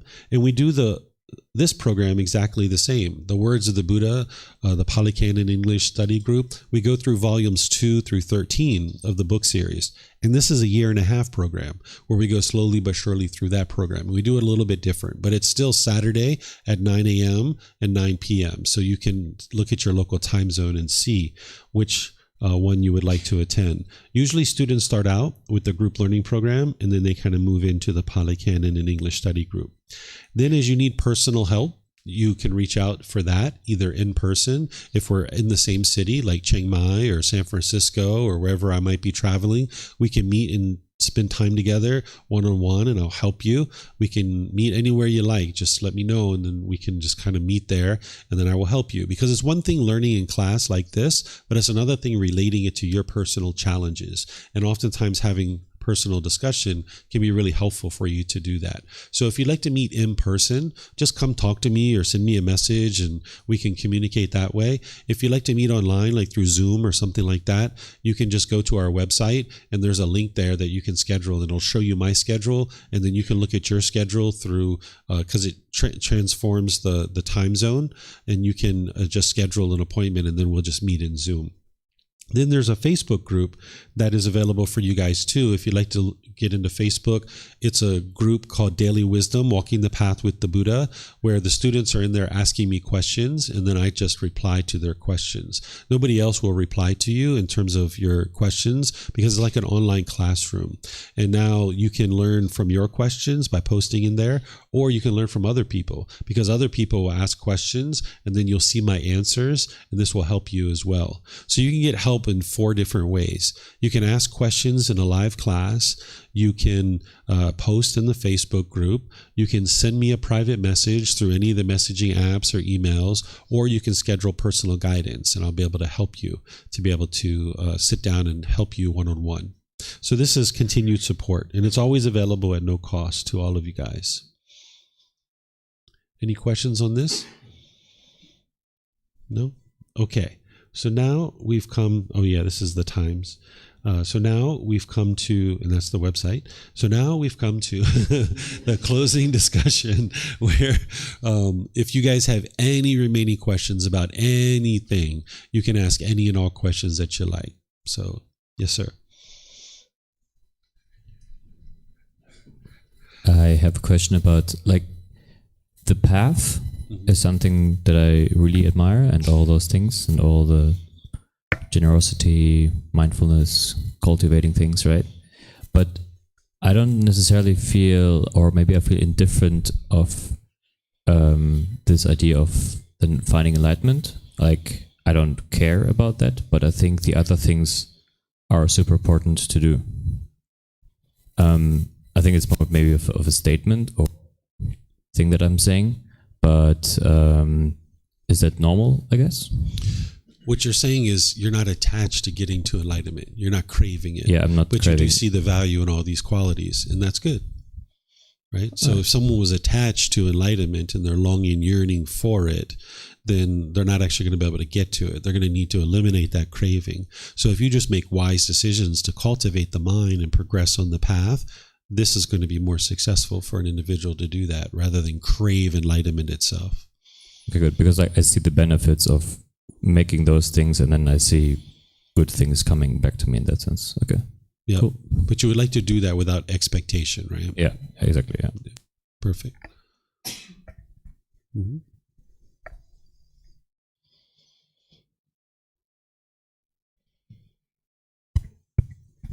Okay. I wanted to ask a question about cravings. So let's say from my life, I really like traveling. And I'm wondering if this is a craving. So the questions I need to ask myself is whether this makes me happy, yeah? And if I couldn't travel, if that would make me unhappy. Mm-hmm. And if the answers are yes, then it means it's a craving. Exactly. And that doesn't mean that you shouldn't do it, right? Mm-hmm. That means that you're going to need to extinguish this craving. And one of the ways to extinguish a craving is, yes, cut it off and let it go, distance yourself from it, those kinds of things that we've been talking about. But something we haven't talked about is one of the ways to extinguish a craving is to fulfill it. So if you have a craving to travel, if you just do a whole lot of traveling, eventually you're going to be like, all right, been there, done that. I don't have that craving anymore. I still enjoy doing it occasionally, but it's not something that I'm longing, yearning, and craving to do. This is what I did when I was younger. I traveled around a lot, and I got rid of that craving to travel. So sometimes extinguishing a craving is through fulfilling it. And something like travel, you can do that and you're not causing harm. But if you had a craving to snort cocaine, I wouldn't say, oh, go snort cocaine, right? I wouldn't say that because it would cause harm to this body, right? So you would like to look at, is this craving, having fulfilled it, would it have caused any harm? And going around and traveling isn't going to do that. But if you're doing the breathing mindfulness meditation and generosity and you're traveling at the same time, over time your craving to travel will diminish, but then that doesn't mean that you never travel. An enlightened being will still travel. It's just that they're not basing their feelings on whether they travel or not. Okay, so that's really good news. Yeah, exactly. Because you have a craving to travel. Yeah, I think I do. Yeah, but I was just wondering because it's like, as you said, it's not causing any harm, and I feel that it really benefits me. So I wouldn't really like to stop doing that. Yeah. Craving is very expensive. Right? Like if you have a craving for the brand new iPhone and you just have to always have the brand new iPhone, that's very expensive. Or craving to travel or things like this. Sometimes we'll go into debt chasing after our cravings. So that's something that you would like to pay attention to, is that this craving can be harmful because if you took it to the point of going into debt and you weren't spending time doing your work and spending time in your personal relationships, it can cause you harm. But if you know in your mind, I'm working on extinguishing this, and one of the ways I'm doing that is, yes, breathing mindfulness meditation, generosity, but I'm also going out there to travel so that I can see all the things I would like to see, and I can say, been there, done that, and I don't have any longing, yearning to do that again. And then you just travel every once in a while, but you don't have a craving for it. Okay, thank you very much. Mm-hmm. Any other questions? Mm-hmm. Yeah, you guys go for it.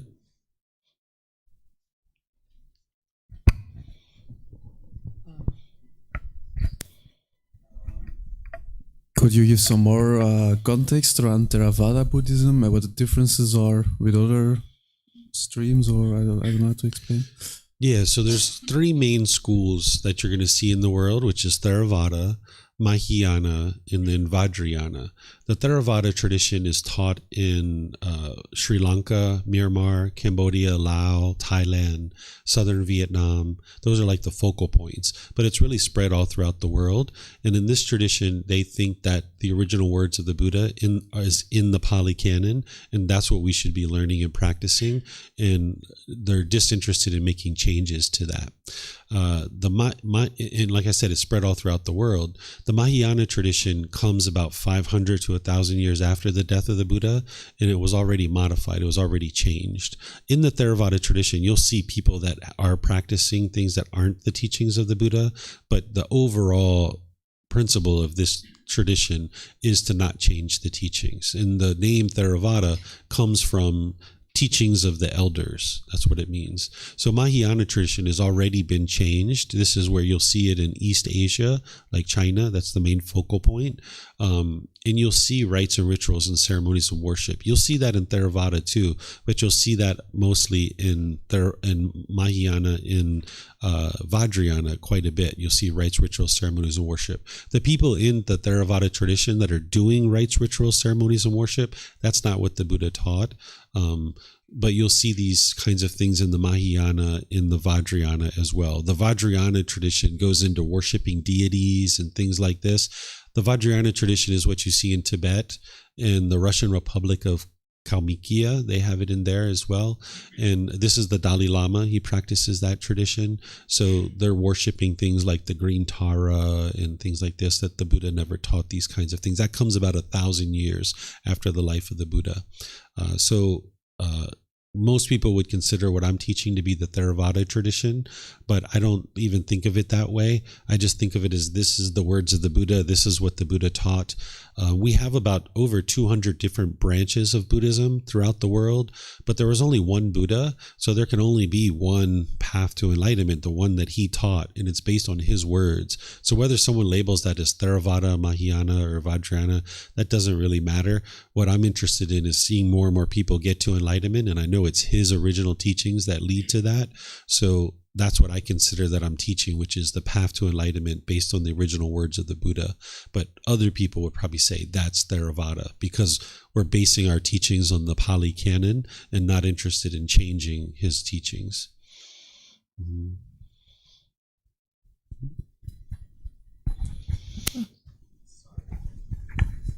Hello?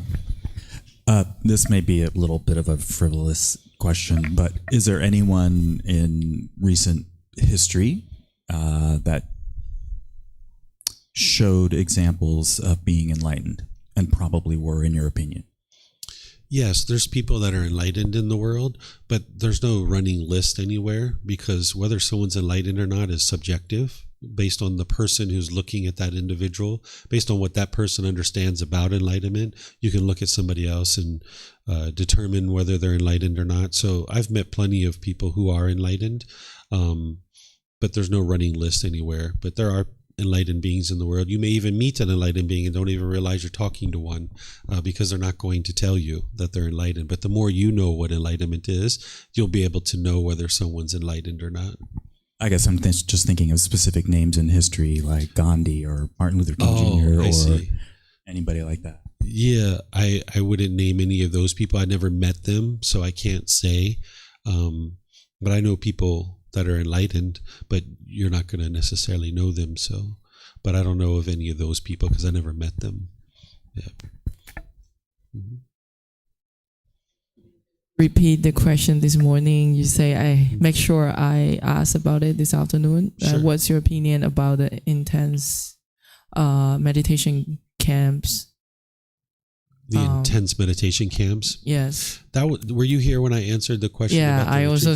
Yeah, that's the same thing. Yeah. Right? Okay. The same reply, what I would share. Thank you. I have one question. Also, it could be stupid. Just thinking like for social media, I have a question about posting because when we post, it could be us boasting about maybe our travel, our life and stuff. It could be our ego inside, I think. And So when I post, I always think about a lot, like, oh, this is ego, or I would think a lot about how other people think of me and other opinions. So I would choose not to post. So it's like a lot of reflection under this one simple gesture. And what's your opinion on it? Yeah, the part that you're doing where you're thinking about, does this have any ego in it or not? That's really wise. And where you see that that's the case, strip that stuff out of there. The part where you're worried about how other people will look at you, that's your personal existence view. And you would like to get rid of that. Because if you know that what you're posting is with the 5 factors of well-spoken speech, and there isn't any ego in there, then you can post it. And how other people respond to it, that's them. There was a period of time when I first started getting online and teaching these teachings and sharing these teachings in 2018, that it was nothing but bombardment from people for a good year and a half, telling me how wrong I was and I didn't understand the teachings of the Buddha and I should stop sharing these things. And it's like right out of the Pali Canon. And I know it's the original words of the Buddha, but they just hadn't been exposed to it. So people will say and have the perception of any number of different things, but that doesn't make it true just because somebody says it. So the part where you're looking at to determine whether or not it's your ego, wonderful, do that, but don't worry about what other people are going to think about what it is that you're posting, because you'll always find somebody that thinks something about your post is wrong or off, but that's just their perspective and their perception. It doesn't make it true. But I think posting most of the time is always related a little bit to our ego. So which means that we are not supposed to post anything good about our life. That is my question. Oh, I see. That's not true. It's not true that when you post about your life that it's your ego. You know, because like I go on tours with students and we'll take a group picture and I'll post a group picture of all of us going somewhere and doing something. That's not coming from the ego. That's just saying, hey, we're out here having a good time. You're welcome to come join us if you like at some point, right? So just because you're posting doesn't mean it's the ego involved. So you're going to need to learn how to do that. If that's something you would like to do, you're going to need to learn how to do that without the ego. And if you have some people that you think doesn't have ego and you can see examples of the things that they post, this can be a good kind of role model for you to be able to learn from that. Thank you. Mm-hmm. You're welcome. What's the difference between the ego and the personal existence view? It's actually one and the same. So there's the ego, which is what we're referring to as the ego, and then the personal existence view in the fetter of conceit is the ego. So during the lifetime of the Buddha, the word ego didn't exist. And he rightly described it as personal existence view and conceit. And it's helpful to understand the ego in this way because the symptoms are different and the way to eliminate personal existence view and conceit are actually different. But we're combining it and we're calling it the ego. So personal existence view is probably like 10 to 15% of the ego, where mostly when we think about ego, we think about conceit. But both of these things together are the ego. I'm sorry? Conceit is to wish? Conceit, wishing? It's the same? I just don't remember. Conceit is arrogance, pride, boastfulness, measuring and comparing, putting yourself above others and below others, things like that. Okay.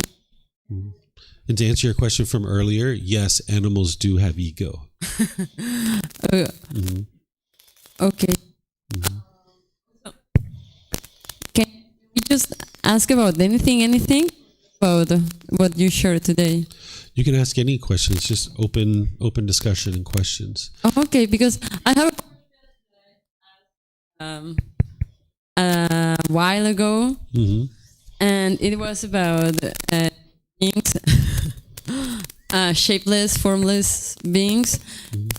I remember you said have talked to them. And I asked you what these beings. You replied, "Oh, let's talk about it." And I didn't ask you. So you're asking me now what do these formless beings say, and how the communication happens, or what is it that you'd like to know? Yes, that.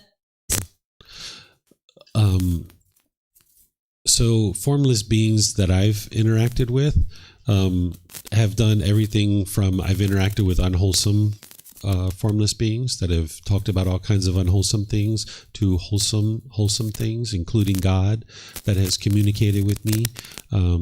So whole litany of topics and things from the unwholesome to the wholesome. Communicate with you. It's within your own mind that these beings can actually put thoughts within your own mind, and it's like having a dialogue with those beings through your own mind. And how do you know it's God, the one who's putting those thoughts or that communicate those thoughts in your head? Because with God, he performed countless miracles around me to prove his existence and show me that he exists. And then his wisdom and guidance for many different situations as I was progressing on this path. His wisdom is profound, and I know it was him because he showed me his power and his strength and what he's able to do, and sharing his wisdom as well. Could you share one of those miracles? I'm sorry? Could you please share one of those miracles? Sure. So the first one was one day I was in my room, and I was just there in my room, and I felt this overwhelming sensation from my feet moving up my legs, and I laid down on my bed. And as I lay down on my bed, this sensation got stronger and stronger, and it went up to my head, and it was like my head exploded. Something exploded out of my head, and I was having all these pleasant feelings and all these pleasant sensations all over my body. And I knew that this feeling was impermanent, and I wasn't interested in holding on to it. So I kind of laid there for about 30 seconds enjoying it. But then I got up, and I was a little bit dizzy, and I kind of like walked downstairs. And at this point in time, I was living a very closed life, a very dark life. So I had all the curtains closed and everything was dark in my house. So I went over to the front door and I opened up the curtains, and we have these glass doors. So I slid open the glass doors and I went outside and started taking these real big breaths of fresh air. And then I came back in and I sat down on the sofa next to me, and my computer was there. And this butterfly came into the house, and it flew all the way into our house and right up to my nose, and then it flew away. And as it was flying away, I went and chased after the butterfly. And when I went to go see where the butterfly went, it had disappeared. And then I came back to my computer, and on my computer, it said, "Don't chase the butterfly." And then I went upstairs because I was going to tell my wife about this. I thought this was amusing and it was interesting. So I went upstairs to go talk to my wife, and my wife was getting into the shower, and she was naked. And prior to this, we were just having our normal relationship, but right away I was disinterested in seeing her naked because I kind of shuddered in seeing her naked. And she has a big butterfly on the side of her hip, tattoo on her hip. And up to this point in time, I used to kind of like do whatever my wife said. I would just kind of follow around my wife, and I didn't really make decisions on my own. I wasn't really an independent thinker at that time. So the message that I was getting was, don't follow your wife, right? You need to be your own independent thinker.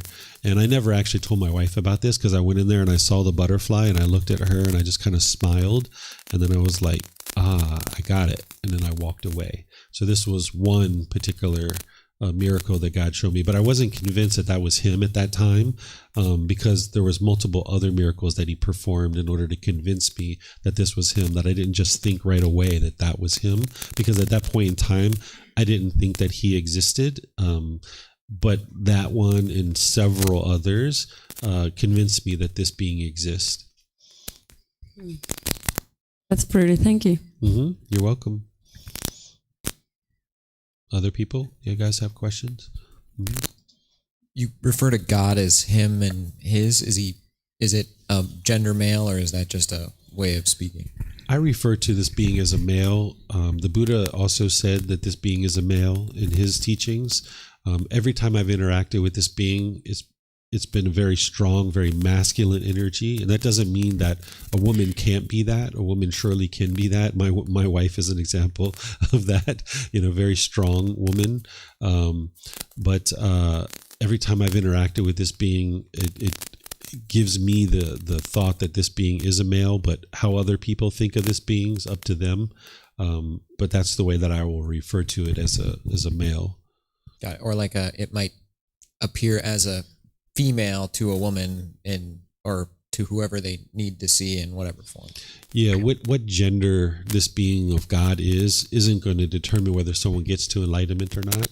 And if someone considers this being to be a female or a male or no gender at all, or someone doesn't even think that this being exists at all, they can actually still get to enlightenment. That your enlightenment's not determined based on God. So an individual doesn't have to have a relationship with God in order to get to enlightenment or even know this being exists. But they at least need to get rid of any kind of anger, hatred, or ill will towards this being, if they have that in their mind. As long as they have any kind of anger or hatred towards any being, including this being, they wouldn't be able to get to enlightenment. Thanks. Could you share a story about how, like, maybe Mara influenced you or some other negative being, and how you knew it was them? Sure. When my wife was pregnant and delivered our baby, I stayed at the hospital for 4 days with her, sleeping at the hospital, and I wasn't really getting much sleep. And we came home from the hospital with the baby, and the baby was there, my son, for 2 weeks. And during this 2-week period of time, I wasn't really sleeping very well at all. So my mind was not really very concentrated and focused. And this overwhelming urge came over me one day to take my son and clean out his nose, because my wife kept talking about his nose was dirty. And I took him over to the sink, and I was running water inside of his nose. He was upside down, and I was running water into his nose, and I thought that this was going to clean out his nose, and I just had this overwhelming urge to do it. And my wife just kept struggling with me to stop doing it. It was like I was trying to kill my son.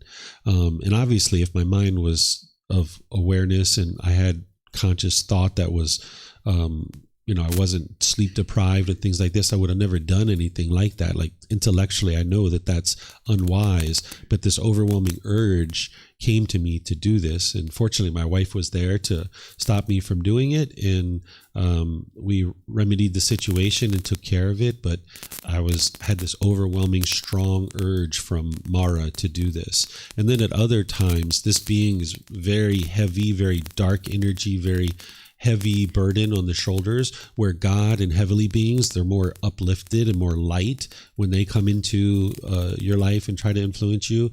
But these unwholesome beings, it's very heavy, very darkness, and very heavy on your shoulders as they're trying to influence you. Thank you. Mm-hmm.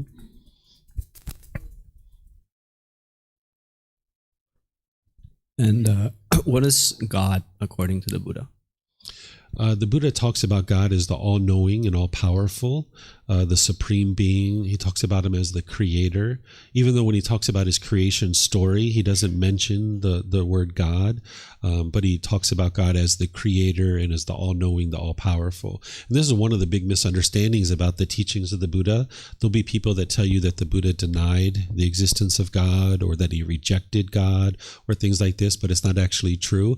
If you read his original words, you'll be able to see where he talks about God, because this is a being that exists and he's describing true reality. But he doesn't put God as the central role in his teachings, because it's not God that determines whether you get to enlightenment or not.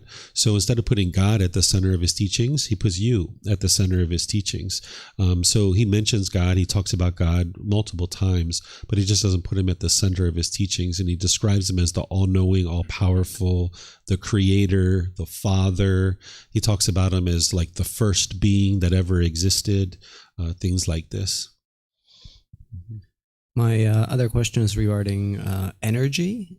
So, with the recent studies of quantum mechanics and quantum energy, quantum mind, showing and proving how we're all kind of connected to each other, how there are random events that are happening in life, how maybe, when you think about someone, that someone is calling you in that moment when you think about the person.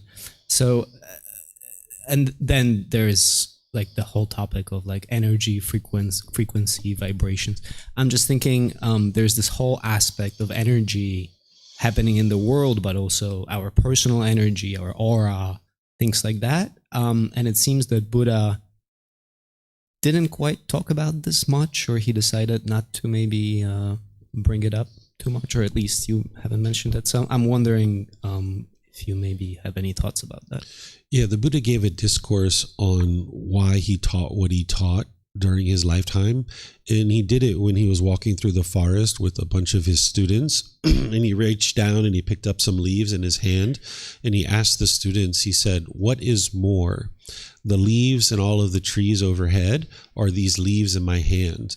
And he said, and the student said, "Of course, the leaves overhead is more than those few insignificant leaves in your hands."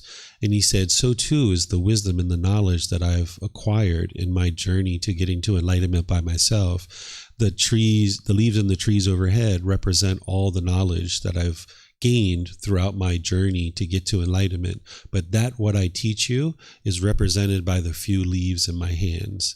And this is what you need to learn to get to enlightenment." And he never taught all the other things that he understood, because it doesn't lead to enlightenment.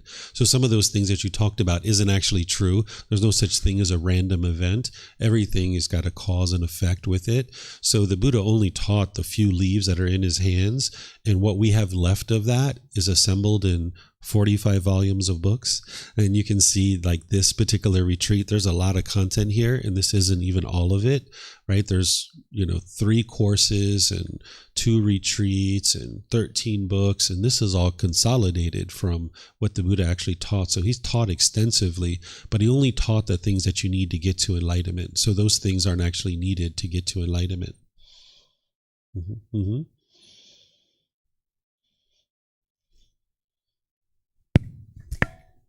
I have a question about physical pain and how it influences the mind, the brain actually, because like science says that if there are some chemicals, something going on the body, which is like scientifically proven, so it's something that actually happens, let's say, and those chemicals, they actually influence the working of the mind, we can say. And for example, like if there is a normal hormonal imbalance, that it causes the brain not to be clear, to work properly. So I wanted to ask 2 things. Like the first one, if it's enlightened people, they actually are able to maintain their mental state even in pain, and what can enlightened people do if they are going through pain? Okay, so the first one was, do enlightened beings experience pain, and how do they experience pain? Is that the first one? It's actually more about if their physical pain influence their state of mind. I see. So by the time you get to enlightenment, you'll experience physical pain, but you won't experience mental anguish associated with it. It's like 2 darts that in the unenlightened state, if you get hit with physical pain, it's like getting hit with the first dart. But because the mind in the unenlightened state craves permanent comfort, you're going to also get mental anguish.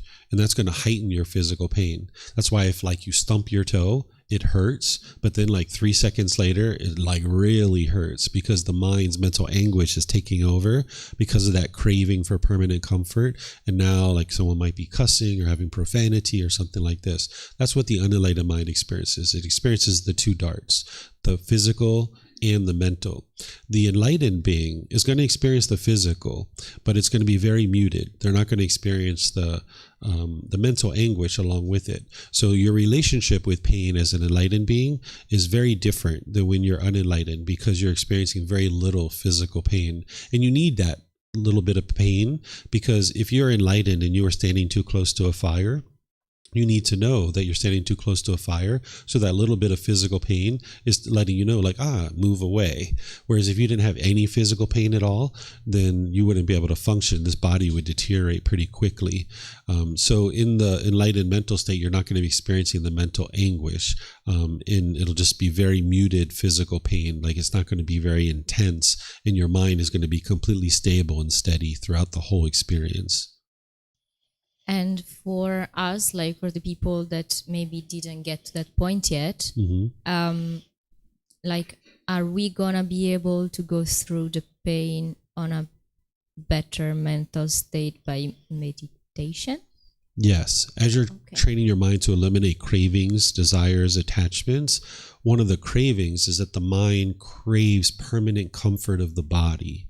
And now, because of that, it's going to experience mental anguish whenever the body isn't comfortable. So like when you experience hunger, pain, the mind's going to get grumpy. That grumpiness isn't biological. It's coming from the craving in the mind to have permanent comfort of the body. And now when it experiences that little bit of hunger pain, the mind becomes grumpy and irritable. So you can, through the same Eightfold Path and everything that you've been learning, you're gradually training the mind to eliminate its cravings, desires, attachments. And one of those is to have craving for the body to be permanently comfortable.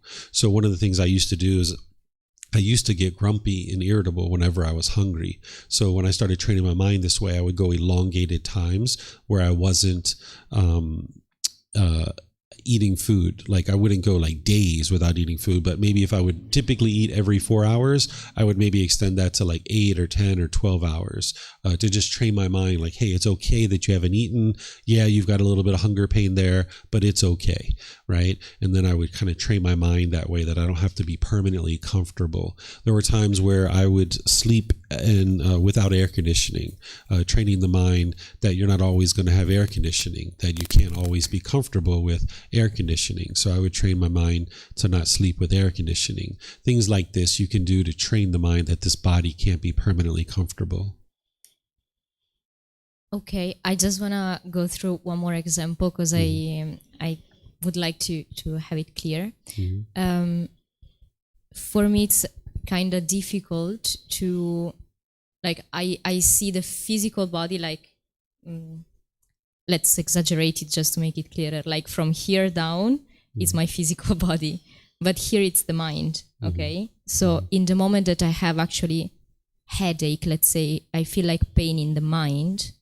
For me, it's more difficult to separate that from my thoughts, because like if I have, let's say, like belly pain, okay, it's the belly. I can kind of separate better my thinking and my behavior and whatever I do from the physical pain.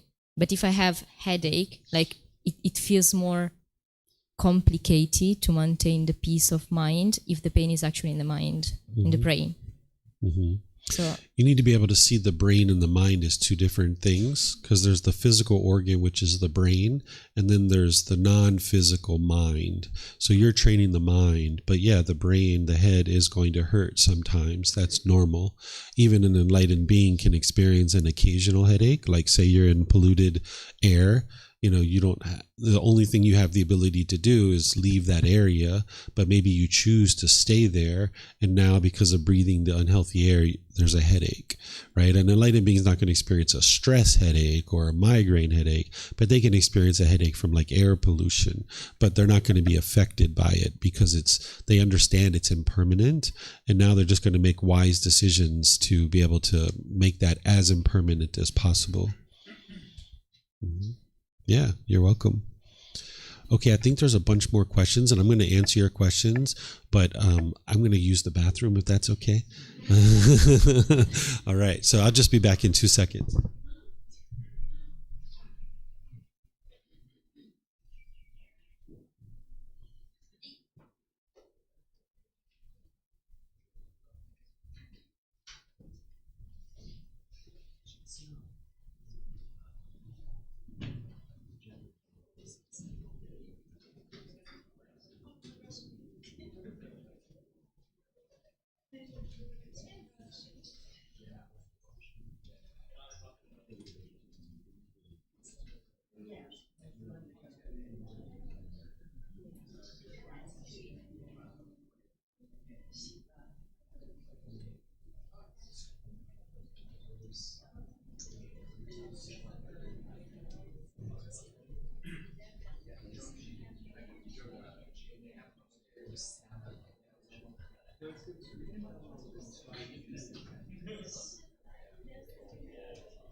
All right, who's next?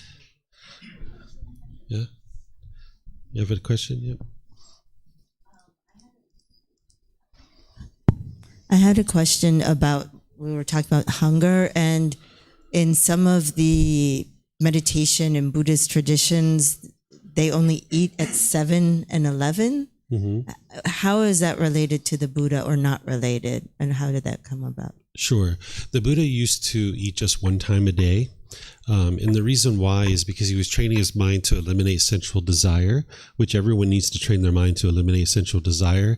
But you don't need to eat just once a day to do it. But the Buddha did this, and someone could do this if they like, where by eating once a day, you don't give the mind the opportunity to eat based on emotion. Because if you get angry or sad, you might turn to ice cream or cookies or something like this. And now you're looking for conditioned pleasant feelings from those ice cream or that cookies, because you're feeling this painful feeling and you think the way to escape that is get to the ice cream and cookies. So by eating just one meal a day, it takes the mind's option of when to eat out, and you're just eating at that one time a day. Sometimes people think that he ate one time a day because the calories were more significant for like a broccoli that was grown 2,500 years ago might have had more calories than today. So today they eat twice a day prior to noon, 7 and 11, because they think that they need more calories because it's this the food doesn't have as much calories, but it's the same purpose, is to eliminate sensual desire. You can do this as a household practitioner as well, but you don't have to do it by just eating once or twice a day or even eating before noon. You can do it through, like, some countries have meal programs where you can order like a 6-week course of food that just shows up at your house, or you go pick it up somewhere and you're not involved in selecting the food. You just eat whatever food is on the menu and you didn't choose it. Or like, say you go to a restaurant, you can ask the food server, what would you order if you were going to order here? And they say, oh, I would order the eggplant parmesan. You're like, okay, I'll take that. Even if you despise eggplant and you would never eat eggplant, you would like to eat that. Or if you're sitting at a table with a bunch of friends, you can just be like, oh, I'll take whatever Robert eats, right? But you need to be careful with this because the mind will be tricky. You'll sit there and listen to all your friends order and you'll be like, oh, I'll take what Susie like. I'll take what Susie. You have to do that beforehand. You have to think in your mind, whatever Susie orders, I'm going to order that. Not listening to what everybody orders and then pick what you would like, because your mind's still picking. So if you go out to eat, this is one of the ways you can do it. You can order a meal plan, and you can still eat 3 meals, 6 meals, however meals that you would like, but you would like to learn to eat in moderation and not to eat based on emotion. Because if you eat large meals, it puts a lot of taxing on the body. And if you eat based on emotion, there's central desire there. So as long as you learn to eat in moderation and you're not eating based on emotion, this is what you need to be able to get to enlightenment and get to the point where you can eat any and all foods, as long as you're not allergic to it. So if there's certain tastes or certain flavors that your mind is repulsed by, you would like to train your mind to eat those things. So like sour or bitter, things like this, you would like to train your mind to be able to eat those things and just see it as something to nourish the body, not to please the tongue. But if you're chosen not to eat animals, how do you then correlate that to eating everything? When I mean everything that's wise, okay. Right? So like if you're choosing not to eat animals, then you don't have to eat animals to train your mind to eliminate central desire. But within that food choices of eating plant-based food, you would like to be able to eat any and all foods. Mm-hmm. Thank you. Mm-hmm. Yep. I know you say eat in moderation, but I think there also is the concept of not wasting anything. How do you balance those two? If you're going to a restaurant, you're full, now obviously you should take the food home, but what if you can't eat that food at home? Or how do you get rid of that guilt, I guess, in the word, but yeah.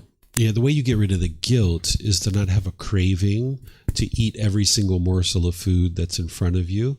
You're going to understand there's going to be some degree of waste. If there was never any waste, that would be permanence, and it's not possible. So there is going to be some amount of waste at some point.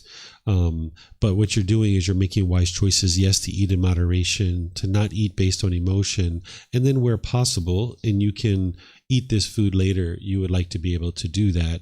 And if that means packing it up and eating it at another time, but there's been some times where there's just a little bit of food left, and actually packing up the food to take it home is more wasteful than just leaving the food there, because you're having to use all that packaging to take it home. So that's where you need to come to your own wise decision making, and that's why moving to that higher consciousness will help you to do that. That if you're generally thinking, I'm not interested in being wasteful, and I'm going to eat the food that I order and take it home when I can, and I need to pay attention to the packaging as well. Now you're just making wise decisions day by day without obsessing over this kind of thing. And then that way you don't have to have any guilt, because you know that, yeah, there is going to be waste from time to time. It's going to happen.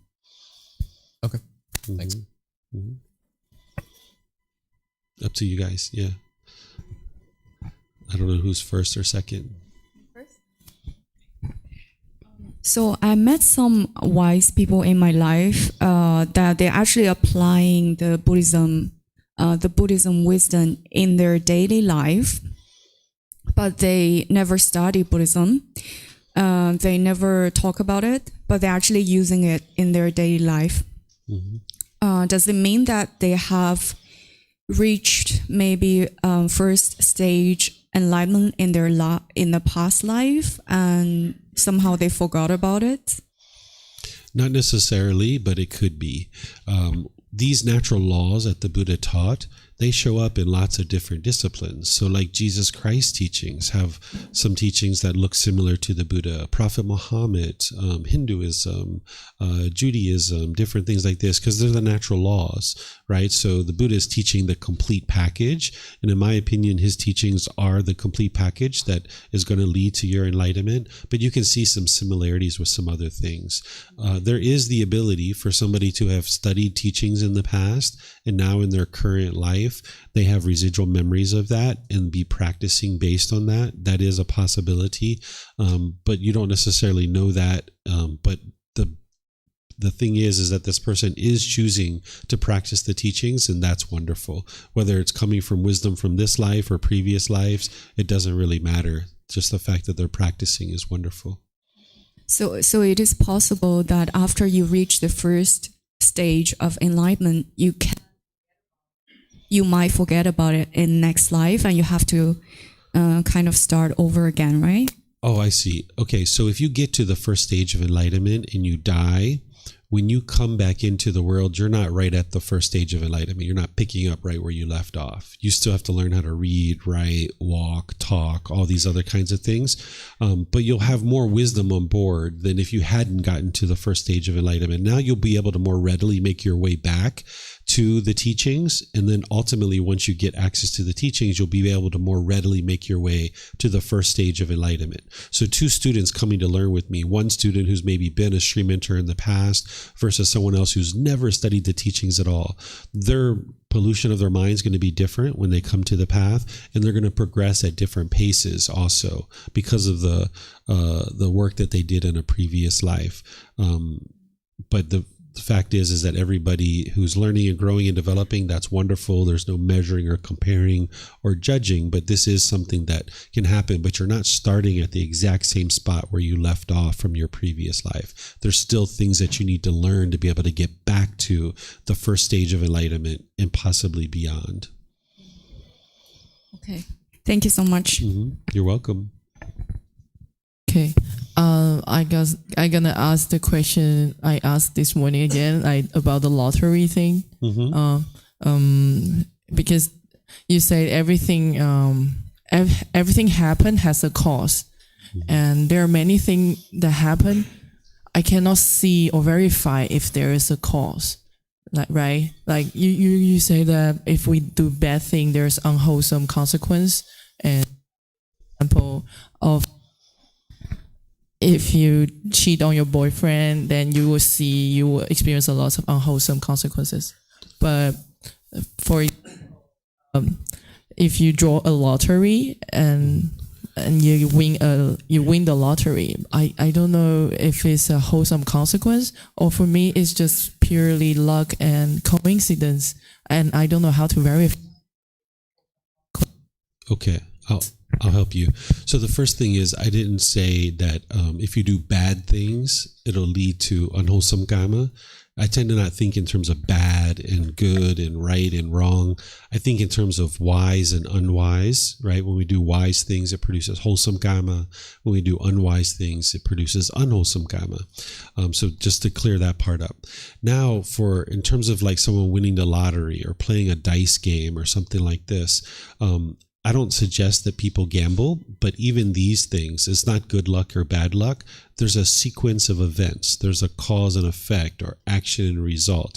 It's not good luck or bad luck. So if I was to play the lottery, which I wouldn't do at this point in my life, but if I did, there's a cause and effect here. There's an action and result. I'm choosing to now go down to the store, purchase the lottery ticket. I'm picking certain numbers or letting the computer pick them. There's a cause and effect here that I've actually chosen to get this particular lottery.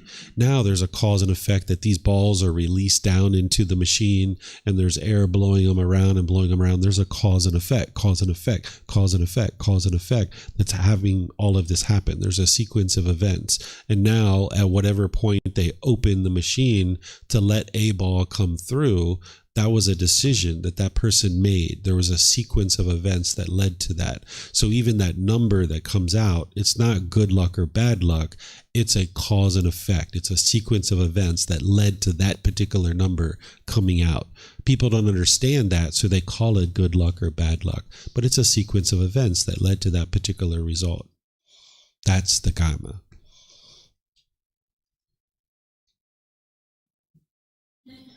Mm-hmm. But if someone do a lot of good thing, would luck happens more on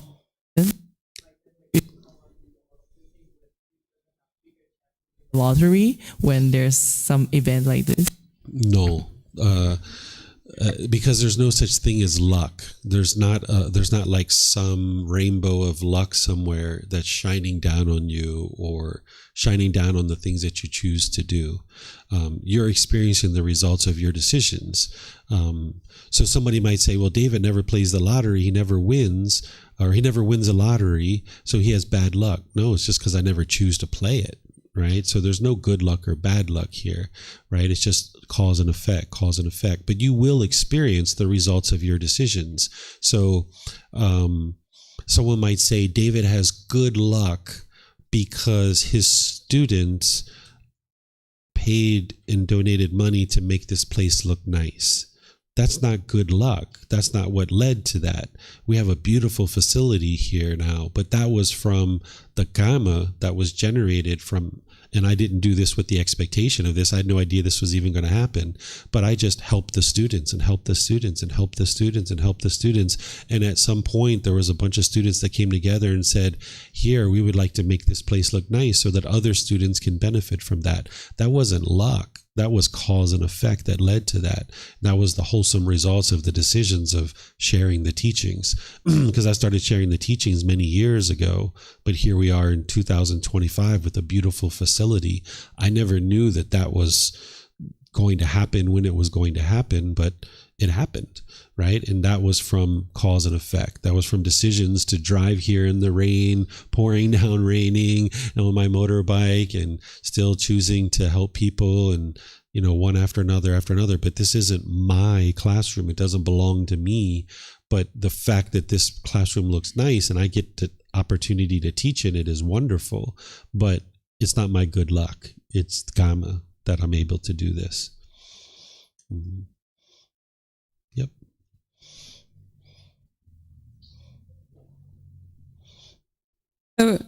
There is no chance. Like in Spanish is azar.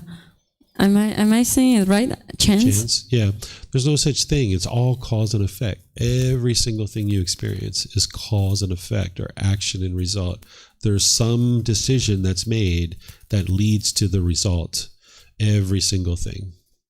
There's nothing that happens in the world without a cause. There's always going to be a cause that's leading to an effect. Wouldn't that mean that everything is predeterminado? I don't know how to say that. No. Predetermined. Nope. It's not predetermined. It's just that there's a sequence of events that is occurring that's leading to any particular outcome. Okay, so if I do something unwholesome, I don't know, something. For somebody enlightened, it will be too obvious what is going to be like the result. Like many possibilities, and one of those possibilities is going to be the one, and that's why it's not minado, because I choose something, and then the outcome of that choosing can be like many things, and for some reason one it's to be the result. I don't think your example is detailed enough for me to really comment on it. But every single thing you experience is coming from a decision that's made. One of the ways to be able to see this is look at any part of your life that you're experiencing that didn't come from your decisions. Can you find any part of your life that didn't come from your decisions? But the decision itself is... Start with the first one that I just shared. Is there any part of your life that isn't from your decisions? Maybe starting from my own life, like being born. That was your decision because you didn't get to enlightenment in your last life. Well, I cannot really see it. Mm-hmm. Okay, so what I'm going to decide next, is that a chance? Answer the first question first. What part of your life are you experiencing that didn't come from your decisions? Any. I guess all the results come from my decisions. Okay. That's karma. But okay. It's like it's predeterminado, the decision that I'm going to take. Mm-hmm. Or it's chance? It's not predetermined and it's not chance. You're making a decision in the present moment based on what you're experiencing. You're making a decision in that moment. So it's pure will. Yeah, it's free will. Your own free will. That's the decision that you're making in that moment to make a certain decision. And now that decision that you make, it's going to lead to a certain result. Okay. So some of these things that you guys are starting to ask questions about, sometimes what you need to do is you need to think through some of these things. I'm always here to help you guys, but you're going to really need to peer into this and really be able to think through this and be introspective and be able to see the truth in some cases on your own without even involving your teacher, where you've already done a certain amount of thinking and then you're almost coming to your teacher just to confirm whether your thinking is accurate or not. Because I can walk you guys through like this and help you to see some of these things, but more and more you're going to need to get good at being able to figure this out for yourself, where if David's sharing that everything you experience is a result of your decisions, then you can know, like, okay, well, let me see if I can find something in my life that isn't a result of my decision. Because now that's the way to confirm that something is true, is be able to find something like that. So I'm encouraging you guys, not just on this one, but a number of different things that you guys are going to encounter in your journey to enlightenment. You're going to need to be able to be introspective and look inward and look at the natural laws around you and see if you can independently verify these things, and then come to your teacher and say, hey, I've been looking at this and here's what I'm able to see. Is this the way that you would confirm this, or does this make sense, or I'm not able to confirm this, can you help me? Because you guys are going to need to be independent thinkers to a certain degree, and then just reaching out to your teacher with certain confirmations at certain times. And okay, I cannot really see that now, but let's say I was born because I took the decision of being born. But my parents also decided that they were going to have a kid. So did I need first them to take the decision, and then I was like, oh, okay, this couple are going to have a daughter, I'm going to be that.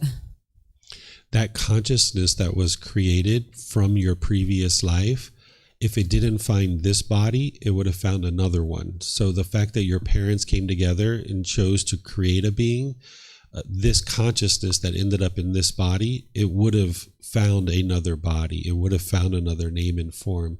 The fact that it found this one, okay, it found this one, but it would have been reborn in some existence somewhere, because it needed to be reborn in order to be able to continue its journey. So the fact that your parents came together and chose, that's irregardless of the fact that this consciousness was created and it needed to find an existence.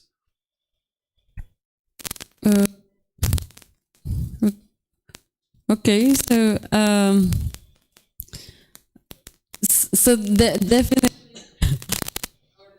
are not linked to other decisions. Yeah, the fact that your parents made that decision to have a baby, if it wasn't this consciousness, it would have been another one. So they chose to have a baby, and there was going to be a consciousness that comes into that body. This consciousness that ended up in this body, if it would have ended up in that body, it would have ended up in another body. So these are all independent decisions that aren't interlinked with each other. So if there's no chance, there's like a reason why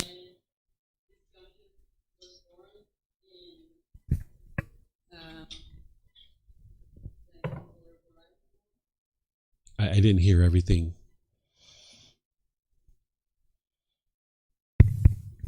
Thank you. So it's not chance that I was born where I was born. Nope. That was a sequence of events that led to that. And does that have a meaning? Why somebody is born in a certain land with certain family?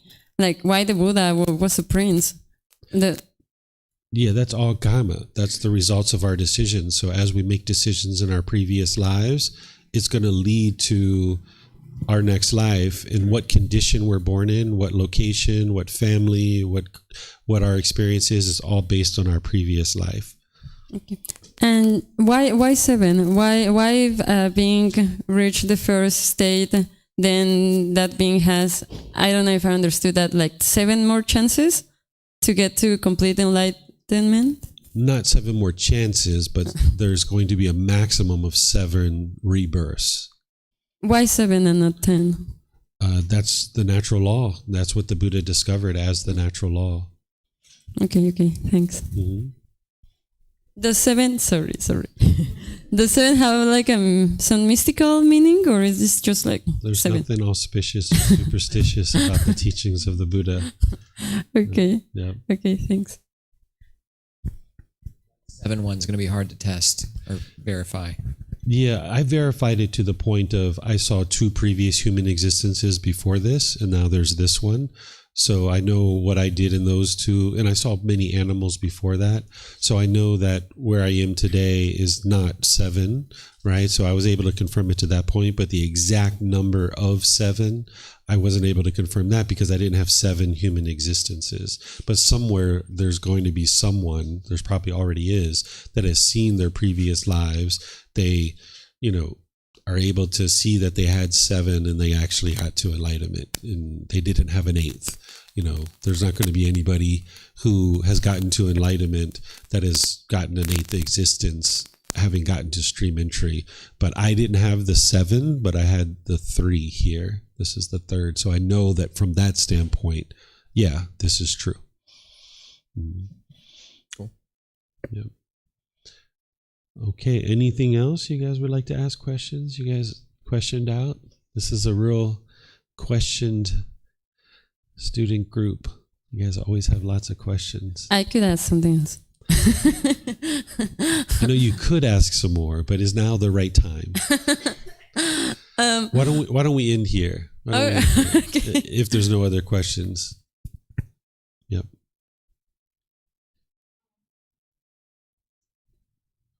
Example, we didn't. So for us, we still have a long way to go to enlightenment. But in this period, we have to still face a lot of things, challenges like our close ones maybe going to die, and breakups, especially close ones going to die. How to face their death on this subject? Like, could you tell us more about how can we face it? How can you face your death? In doing it our peacefully? close, like for example, our parents' death. Oh, people that are close to you. Yeah. Yeah, you need to get rid of your attachment to those people while they're alive. Doing the contemplation of death. I think you were here when I was talking about that the other day. You need to do the contemplation of death. You need to eliminate your attachment to those people. If you haven't seen that yet, or you haven't heard me teach that yet, there's a video that you can watch on our YouTube channel. Just type eliminate attachment to those who are close to us. Do that in our YouTube channel search, and you'll be able to see where I teach that. And because you're going to need to eliminate your attachment to be able to be comfortable with people around you dying. Okay, so you guys ready? Oh, you have another one? Okay, go ahead. Yeah.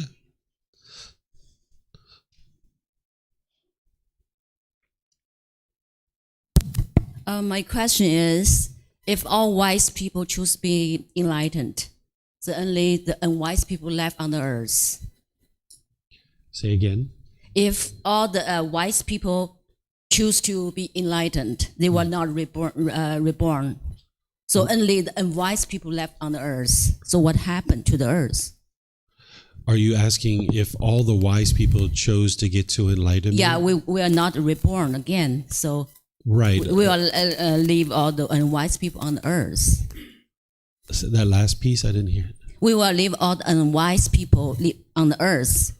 They will not. They will Yes, not that's true. choose to be enlightened. So what happened? What's going to happen to the earth? Oh, what would happen to the earth if there was nothing but unwise people here? Yeah.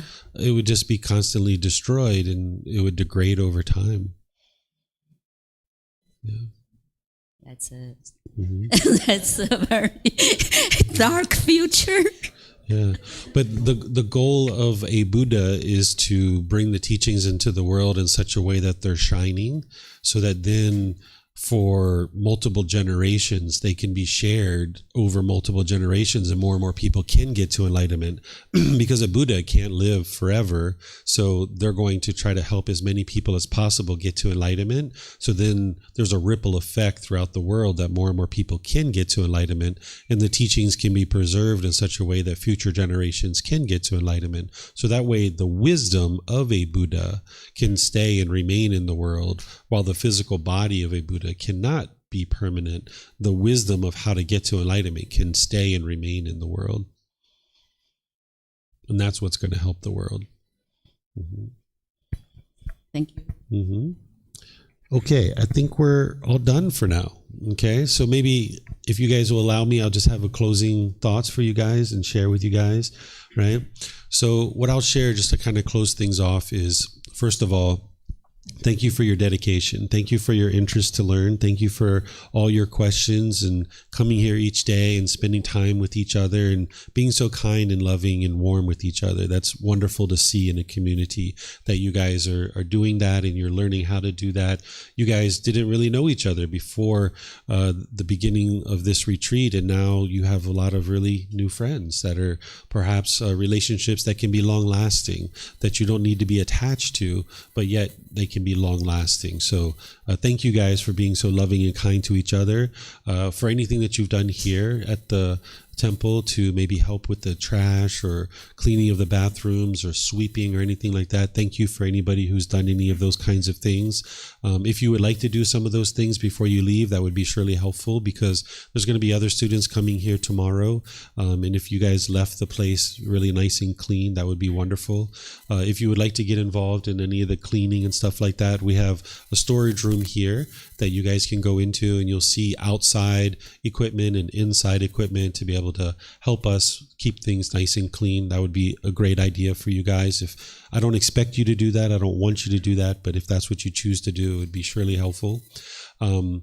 What I suggest for you guys going forward from this point is, for many of you guys, you really need to learn the Eightfold Path really closely and practice it to the point where you can remember it in your mind.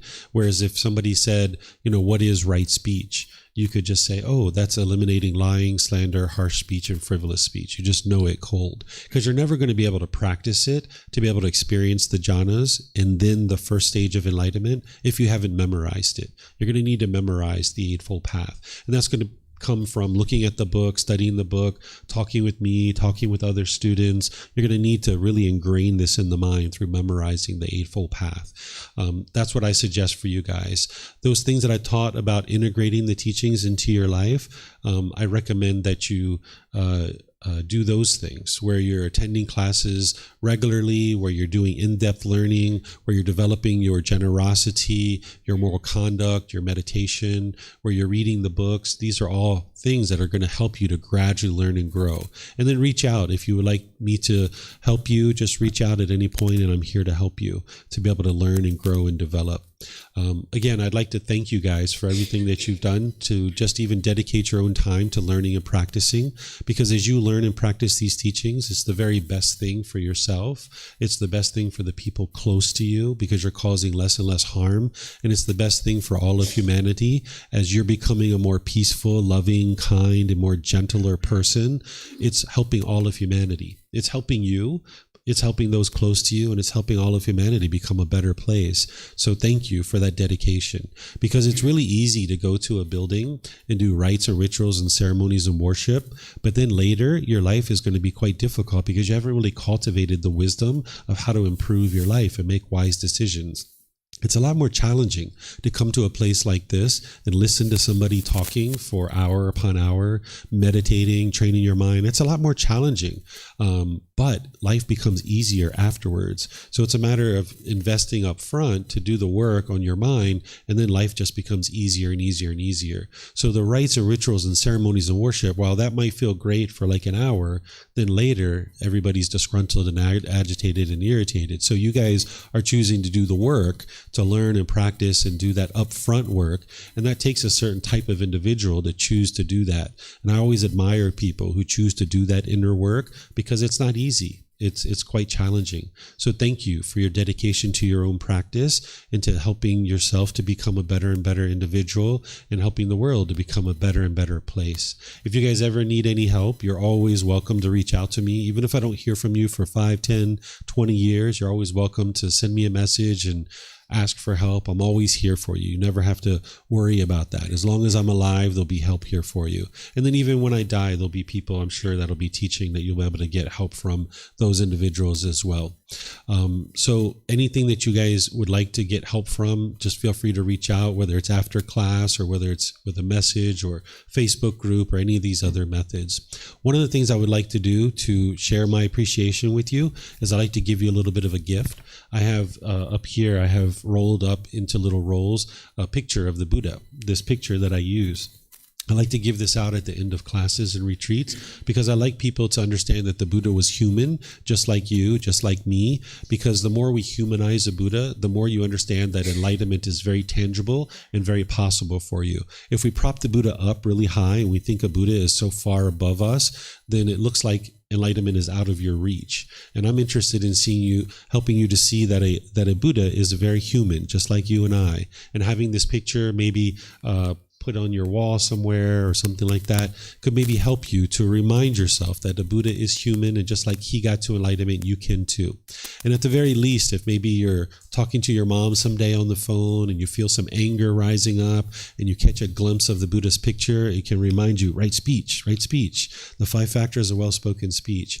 So when we finish up here, if you guys would like to do whatever you would like to do to say goodbye to each other or help out with cleaning or anything else that you would like to do, I have these pictures up here rolled up, and they just happen to look kind of like a diploma or certificate. So if you like to think of it that way, you can think of it that way. But it's a nice little gift from me to you, just for thanking you and showing my appreciation for choosing to dedicate some time to improve and develop on the path to enlightenment. So thank you so much for any generosity that you practice while you're here, whether it's helping to clean or whether it's helping with financial support to be able to pay for electric and water and all the things that we pay for. Thank you so much. And as you need help, I'm here to help you. So be well and have a lovely rest of your day and a wonderful rest of your life. Take care. Bye-bye. Bye-bye. Sawadee krap.